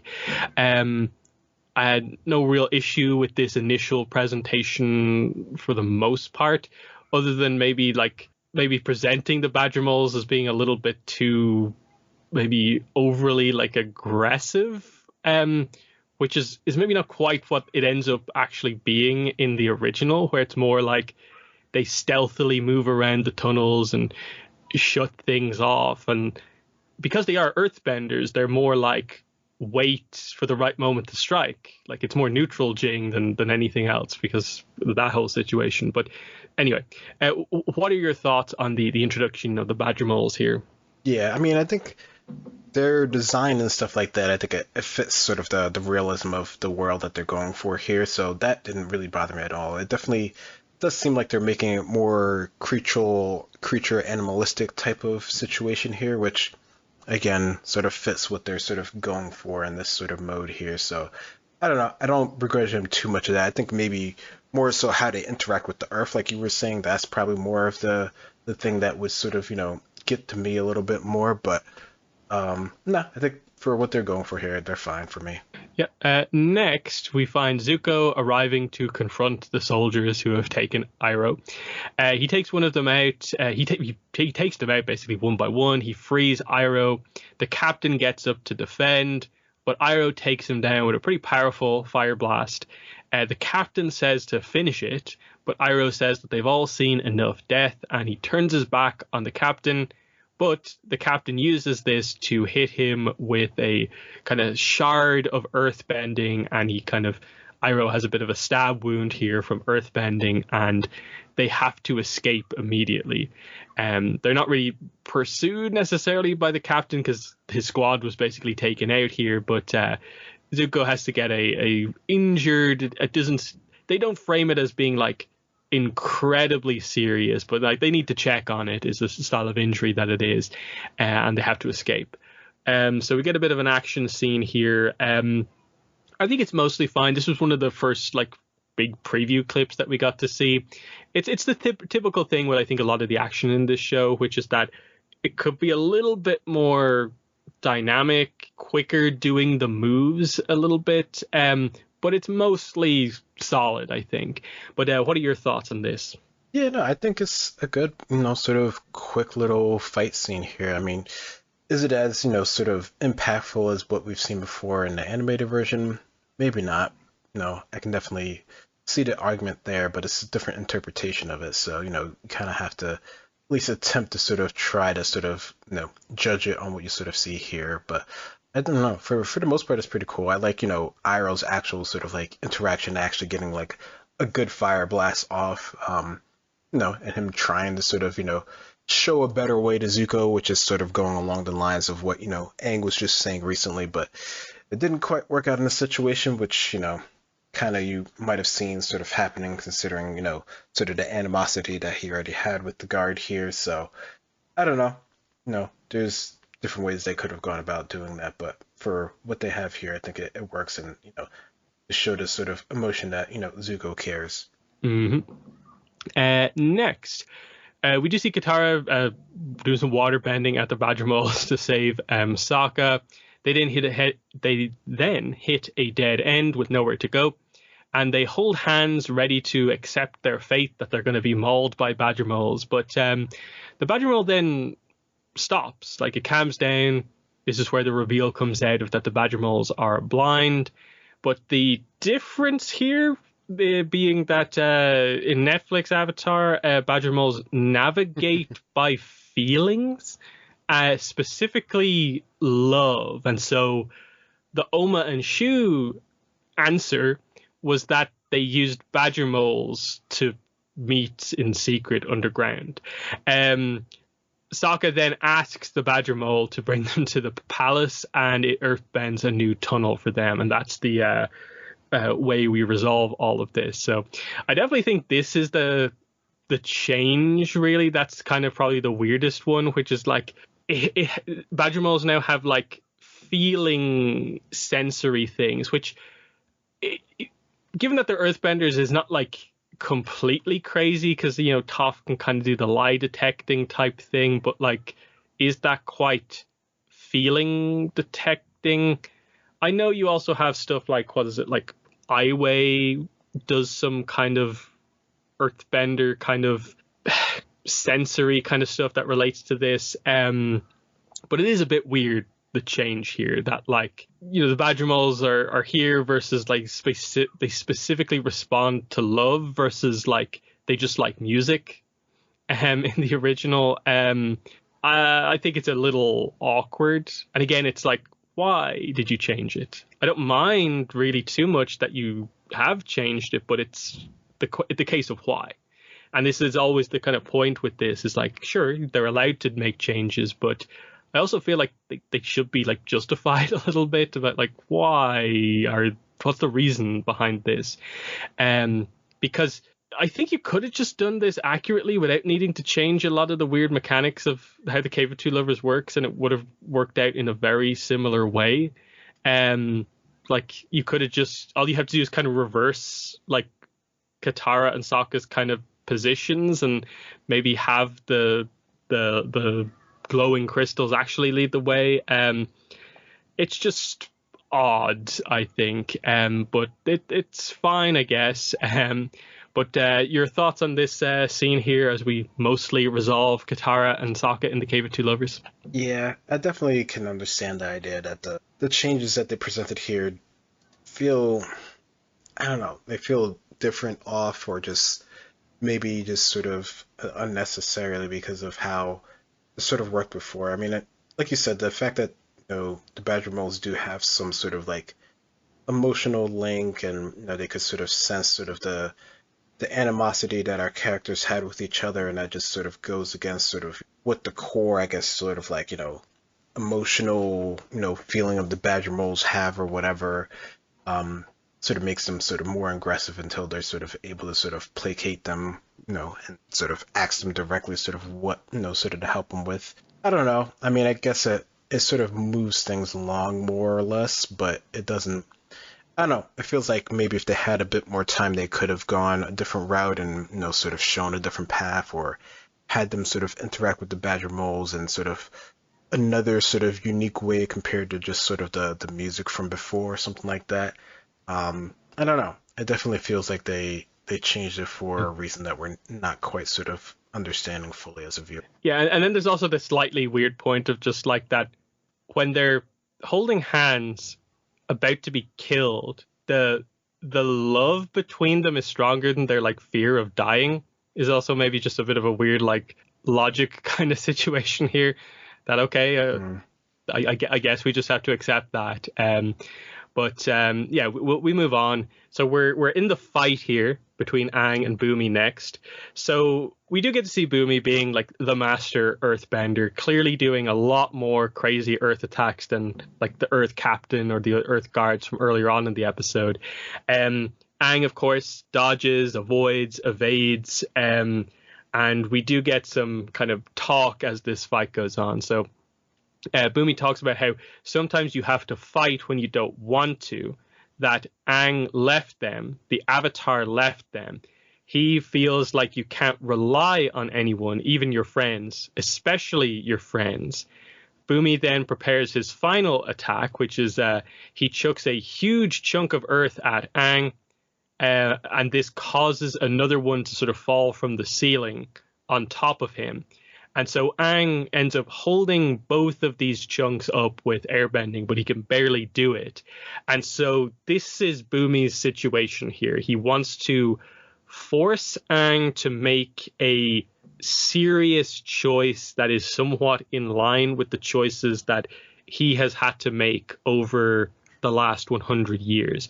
And so in this case, it's basically save me or die, basically. That's the situation. He's basically pointing out one of us has to die here.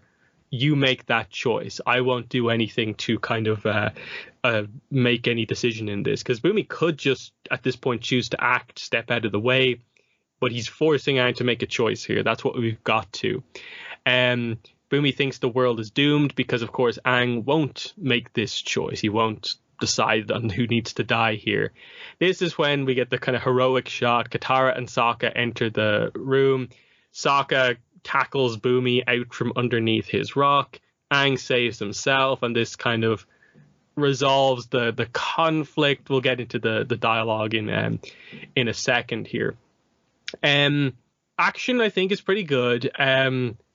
This is where the dialogue begins to come into play, and you realize that like this almost like dark stuff that kind of has bits and pieces of the Iroh kind of stuff to it is really simplified down to like, okay, at the end of the day, Bumi's actual reasoning behind why he's changed so much is because he can't depend on Aang, his friends, the Avatar. That's where it was like, oh, that's what we're doing. I see now. Bumi's talking about friends, and obviously it doesn't make a ton of sense necessarily, because after a certain point, Bumi must have just thought Aang is dead or something like that. So who's he talking about here? And then without flashbacks, like what exactly is he talking about? It obviously fits with what we try to do in the following scene with regards to like friendship and stuff like that. But I do think it becomes a little bit forced to present our resolution in the end.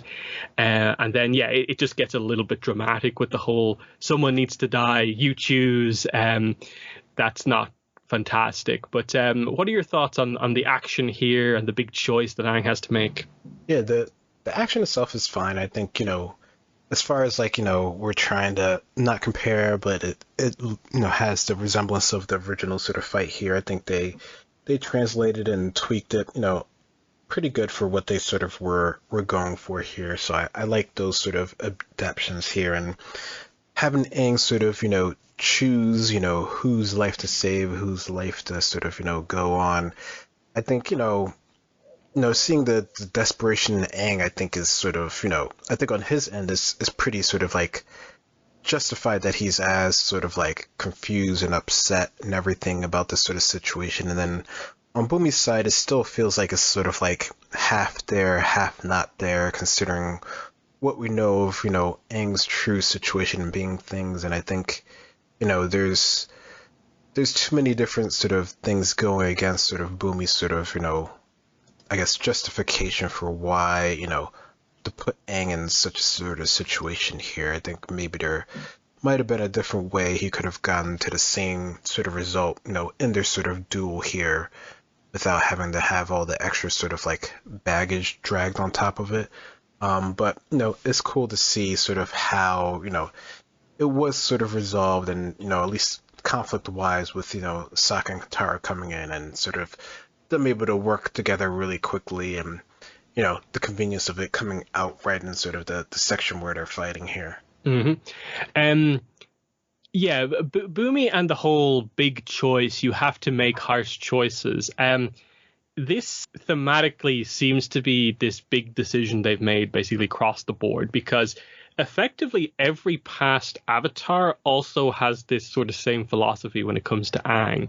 And it's this idea of you have to be super responsible because things are tough. Like you'll make mistakes. You have to make these choices, and you can only do it on your own. And we'll get this even in upcoming episodes with Roku saying stuff like this, Karuk saying stuff like this. And obviously the idea here that Bumi is like, because I've been through these tough decisions, you also have to do that.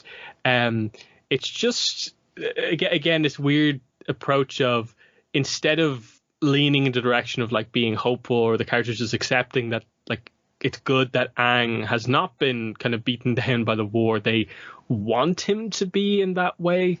I get from their point of view, I think they might be subtly trying to build up eventually to the whole idea of the "are you going to kill Ozai" point. I think that's maybe a subtle setup that we're going for here, that in this case Aang can be like, well, I have my friends to help me get through this, so I won't have to make as many tough choices, but then he'll be locked into it effectively in the book 3 finale, I guess. But what are your thoughts on that? I suppose it's bringing the rest of the series into play here, but what do you think they're doing with just a lot of the sort of like advisor characters to Aang being very harsh, like you have to make tough choices? That's the kind of approach they're taking with the older characters giving advice to Aang. Yeah, that is definitely something of note. And I mean, you can sort of see, from their reasoning, having experienced the trials of war, why they might want to sort of like impart that sort of knowledge on the Aang, even if it, is something that sort of goes, completely 100% against, everything that Aang sort of has been like taught as like an airbender, right? Which has always been sort of the conflict, which does make it interesting. But it does feel at the same time that they're not sort of, I don't know, maybe considering Aang's point of view, or maybe they're just, too far gone in their own sort of point of view that they can't really see that point. And, the whole point of it is for Aang to sort of show that there is sort of better way, which again is what he does eventually anyway. But like, there's trying to sort of like, I guess, build up enough to that where it becomes sort of a clear sort of cut thing, but we don't really, our other characters, our other advisor characters, like you're saying, they don't, they're not willing to see that quite yet, or at least in their initial sort of appraisal of sort of Aang and sort of where he's come from. It takes a bit for them to sort of get there, which, I mean, it's cool to see some of our characters grow, or sort of, I don't know, maybe even sort of regrow into where they once were, before Aang sort of was around them or something like that. So, I don't know. Some of it I do sort of like where it eventually goes to, but it definitely feels like they're, I don't know, they're going maybe sort of like a roundabout way to sort of get to that point. I don't know. Hmm. Next, the reaction to Katara and Sokka stepping in. Bumi thinks Aang cheated, but Aang says Bumi was wrong. You can rely on your friends. That is how he will save the world. Aang shows Bumi the Sky Bison whistle that Bumi made for him 100 years ago. And Aang says that he is here now, and Bumi agrees. So effectively, kind of power of friendship is kind of what we did here. This is where you really see that there wasn't much there on the Bumi side of things in terms of like, this is how we resolve it. It's like Aang's just saying, I'm here. I have this thing. Our friendship meant a lot to me. I have this thing from 100 years ago. And like, okay.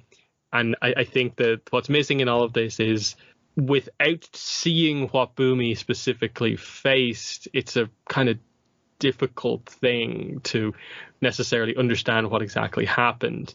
But the idea is, I guess, this is now normal Bumi that we're back to now. It's just that we basically get no time with normal Bumi, whereas in the original we just had normal Bumi.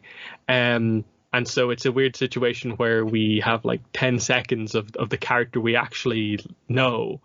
And it's a bit frustrating. So this resolution is fine, but it just barely kind of comes together because you can really see it's just like the writing was not super strong here. But what are your thoughts on the resolution here? Yeah, I mean, power of friendship overcomes all. I mean, I guess that's sort of like a thing of the show, regardless. So the fact that that does work here, I guess it's not just too surprising that that would be a thing. But, could they have gotten to that point, a couple other ways other than Aang just sort of bringing out sort of the whistle and showing that he still has sort of like the original connection that they have so long? I mean, I don't know. I think, like you said, there definitely would have been a way to sort of show where maybe, if Bumi really sort of lost his way along the path of the last 100 years, that could have been, maybe discussed a bit sort of more. Something that actually makes sort of Aang really sort of like understand his point of view. Because I still don't think in this sort of case here, Aang really sees sort of the point of view that Bumi was trying to make here, other than just that things have changed and things are hard. So I don't know. I think maybe there could have been a bit more. Yeah, it does feel like there's just a real gulf and kind of like nuance between sort of equivalent things that we're talking about here in terms of like the different sides of this episode, like Bumi and Aang talking about 100 years of war versus like even Aang and Iroh talking about it, but then Iroh and the Earth Kingdom captain talking about it.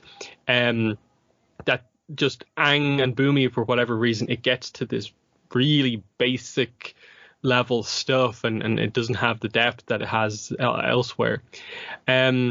But then, Bumi goes back to leading the city properly. He's called in reinforcements. He has more guards on the wall because he reveals that the Fire Nation is on the move, that their Omashu is going to be under attack soon. Bumi reveals that Sai helped to tip them off to the fact that there's a network of spies in the city and they've rounded them all up. Bumi tells Aang to go. He is needed elsewhere.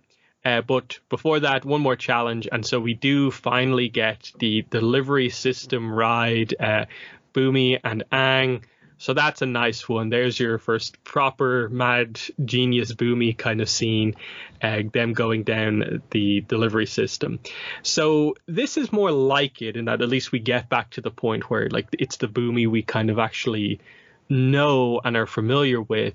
And I actually like the setup for the whole idea of like, now that we've dealt with the spies in the city, which we've kind of already set up from the previous episode, that because the Mechanist was sort of helping them, that had prevented the city from becoming under attack. But now that he's stopped that, there's no reason for the Fire Nation to stop attacking Omashu. So that's immediately going to happen. And that's a nice setup with kind of where we actually end the season. And yeah, Bumi just immediately right back on track. Again, I still think there's a little bit of a kind of situation here when it comes to what's the difference between like the way Omashu was run or defended like a little bit ago versus the way it is now.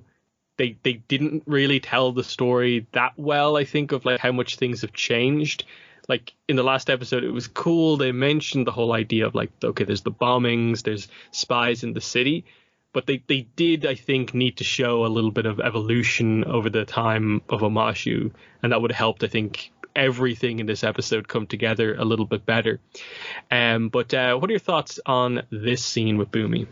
Yeah, I mean, I like that, at least it has sort of this sort of nice sort of capstone to sort of the Bumi sort of, I guess you could say conflict, and as well as sort of the overall idea of, what's sort of happening in the city. So it's definitely a good way, a nice way to end it. I think, like we've been saying, if we're considering this Bumi sort of true character, this sort of idea of, how he decides things and, has some sort of like hope for the future would have been nice to at least get sort of like a glimpse of before, and maybe that would have been a good sort of contrast to when he gets sort of, more sort of like edgy and dark and moody and, sort of bitter about things. If he can sort of like flip back and forth, and that might been, more of a way of showing, his sort of like, I don't know, crazy mad genius sort of tendencies that we don't really get sort of as discussed in this version of the character. But otherwise, I think it's a good way to sort of add this sort of to the ending of this, and to show that there's a bigger, sort of plot going forward for this city, and, things are going to happen that may not be such things as the best things they want. Mm-hmm. Last scene of the episode, we see Zuko and Iroh escaping on the boat. Iroh remembers the day he decided to join Zuko on his banishment journey. So we're in flashback at this point, and Zuko kind of talks to him, I don't need a babysitter. But Iroh says, how about a friend? Zuko makes sure that Iroh knows that this could be a very, very long journey. It'll be a very long time until they return home. But Iroh just says that everything he needs is on this boat. And it's this very nice kind of emotional moment, as this is effectively Iroh kind of like returning the favor. Zuko helped him out at Lieutenant's funeral. Iroh is now doing this for Zuko. This is what was referred to in that earlier scene when he mentioned this to Aang. And that's how we end the episode here of like, yeah, we kind of didn't really get this scene in original Avatar either. The idea of like, yeah, how did the group kind of form?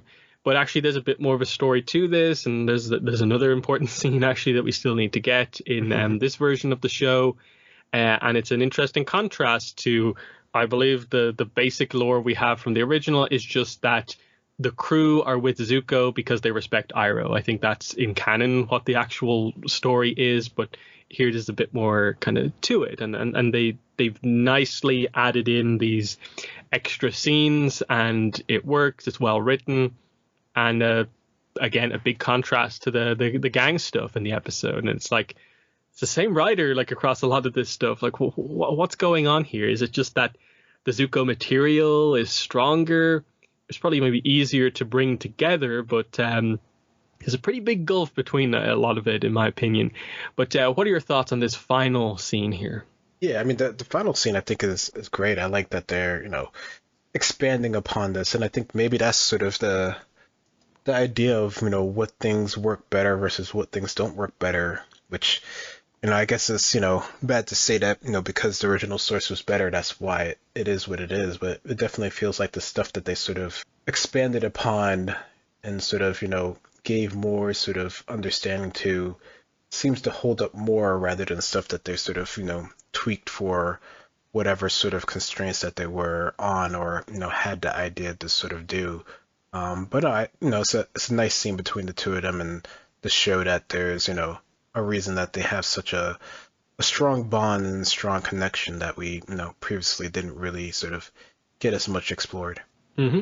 So yeah, that is the end of the episode. And I suppose we need to just talk overall about this. I suppose overall specifically about the Omashu arc, because that's probably maybe the takeaway here. I think with the last episode we talked about how it's 103 is actually pretty well written, like, because Sai takes up quite a bit of the episode, Jet gets quite a focus in the episode, and that helps Katara and Sokka.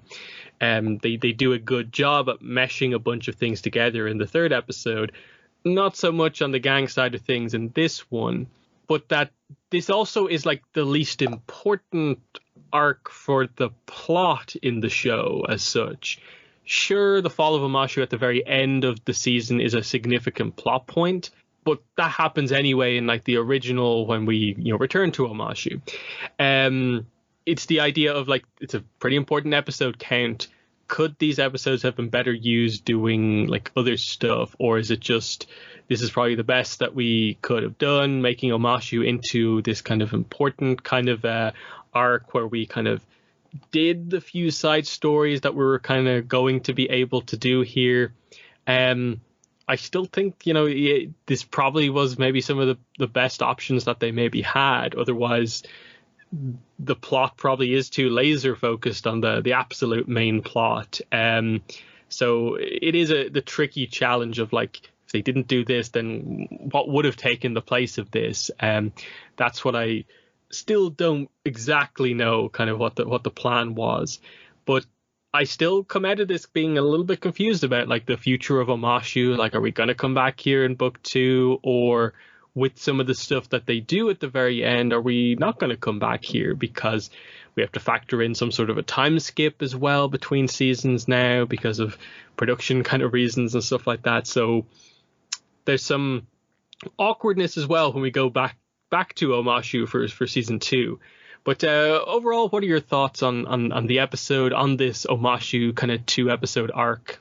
Yes, I don't know. It's definitely a mixed sort of feeling for it, because a lot of the sort of little bits of story are pretty strong and do add more to the world and the characters than we've previously had, and other sort of changes definitely feel like they're there for, I don't know, edits or production or some other sort of reasoning that we're not sort of as sort of privy to. I don't think it's sort of the worst thing overall, and I don't know, a lot of the sort of, I guess, streamlined elements of it don't really sort of bother me sort of as much as I know they do sort of other people.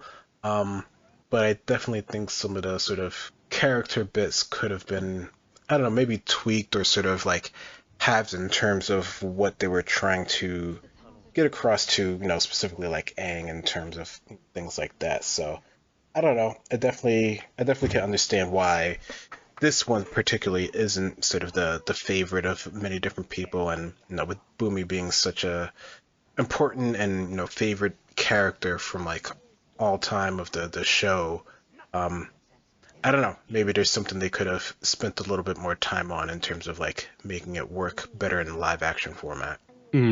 Yeah, and then there's just, I think, the trap that they kind of fell into a little bit of like trying to make everything as dramatic as possible to make it feel more plot focused, that the Bumi plot 105 works better if Bumi's serious and is like actually truly challenging Aang, and like he's angry about what happened, versus no, it's a really good character thing for Bumi, it's a good fun thing for Aang, just that Bumi was just messing with him the whole time. It was a partial like, hey, how good is he after all this time? Does he have a chance against the Fire Lord? And then he reveals that that's like Aang's like quest, his mission at the end of 105. That would have been kind of cool, because I think that's what this show needs, is just a little bit of time to breathe. It needs more time for the characters to just be themselves and do the little more fun arcs. So that's why sort of like Cave of Two Lovers kind of, to me, doesn't hit as hard, because I think what this Sokka needed was him traveling with Zhang and the Nomads and just being deeply frustrated, and the whole like facepalm thing happening throughout the whole episode. And we saw a tiny bit of it at the start where they kind of forced him to kind of shake the thing to be part of the song, but like extend that out and make that a big frustrating part, and see the sort of skeptic Sokka who doesn't mesh well with their kind of nomadic kind of way of thinking. We miss those kind of little aspects. Katara doesn't get to have the fun stuff of going to fortune telling for like a lot of time to see just the other side of her personality. It's very laser focused on just one thing, and inevitably it is something quite serious, so you don't get the more fun parts of most of the characters coming out. And that's where this is a little bit of our more of a side plot style thing. It gets kind of serious with where it eventually gets to, but you kind of had an option to do a little bit more, and that's where I kind of feel I wish they'd found a way to use Jet more in this episode, use Sai more, because I think that's what would have benefited Katara and Sokka, is just them interacting with those other characters more, rather than feeling the need to put another set piece in there with the secret tunnel, given how they were going to do it. But it's, like I said, it's fine, most of it. And I think that's what we said about a lot of this, is just like a lot of the scenes as we go through this are like, yeah, this is pretty solid. It's just when you do the comparison, it doesn't line up too well against the original. And there are a lot of cases where you're like, why did you change that? Why didn't you just keep it a bit more accurate? And there is that weird sense that this show has where, for whatever reason, their new scenes, brand new scenes, a lot of those kind of tended to work a little bit better than the times when they maybe were just trying to be accurate or slightly tweaking something, but it's in essence the same. That they almost felt like, oh, it's not really new, so we'll just throw it in there, without putting the same level of care and attention into the adaptation of the scenes. And that's kind of the point here, is that, like, I think I said this maybe at the start of our coverage, that's I think this show in general, is that there are a few scenes across these episodes that are really, really, really good. But there's also only a few scenes that are like really, really, really bad. Most of the show is just like solid, okay. Not maybe where it needs to be, but it's acceptable. But I suppose halfway through now in our coverage, what are your kind of broad thoughts on the series? Yeah, that's crazy to think that we're sort of halfway through it at this point, and there's so much more that they could go through. But yeah, I mean, I don't know, thinking about it in sort of like the whole, it definitely feels like they're moving along. The pace is, it's not like, it could be better, but it's not like the worst in the world. They're hitting all the major sort of beats here, and when they have sort of tweaked things most recently in this episode, it feels like where it's starting to sort of like, fall apart sort of a bit in terms of how they're keeping maybe some of our characters' sort of motivations, and or how they're trying to reinforce our sort of thoughts on their motivations for going forward here, which I don't know, I think it's definitely one of the points where people have the most sort of like issues with this series overall, because I think for the most part people are fine with the overall sort of like look and design and sort of the effects and things up until that point, and it feels like they have a good sort of grasp of the overall sort of like world of Avatar, I guess you could say, for what they're able to do within the confines and budgets and productions and everything like that. I think it feels like the show is in world, and it doesn't feel like there's anything too crazy as far as that goes. But when I guess you're getting more into the deeper things, and all the sort of parts of the story that give us as a viewer a chance to sort of like breathe, with the characters, and to live with them and to see them, sort of in their more sort of, almost-ish daily interactions, like you're saying, with like all the sort of side stuff that we see with the characters, is where maybe we don't sort of quite get as much from them as we would want, or that we potentially could need, that might potentially flesh their characters out a little bit better. Who knows? A lot of stories are pretty sort of laser focused, but they don't sort of have as much of a comparison with other sort of source material. So maybe that's just an unfortunate side effect of this being based off of a previous property. Yeah, and this goes back to the point we mentioned in the kind of last news topic of like, they better not take away episodes for future seasons, because book 2 with like 6 episodes, that or something like that just seems like impossible to do. You can maybe make key points happen, but the more you lean into doing that, the more you lean into, I think, the issues that this show has in terms of moving away from the characters develop subtly over the course of 20 episodes rather than this character has one big character focus episode, which is kind of more, I think, what this show wishes they were maybe adapting. But no, instead they have to kind of sum up like Sokka over the course of 3-4 episodes in one, and it's a challenge.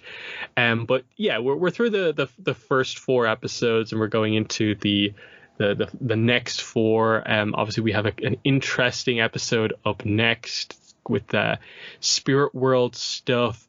A very interesting episode. Another one of the episodes that's more on the, I think, overall critiqued end of things.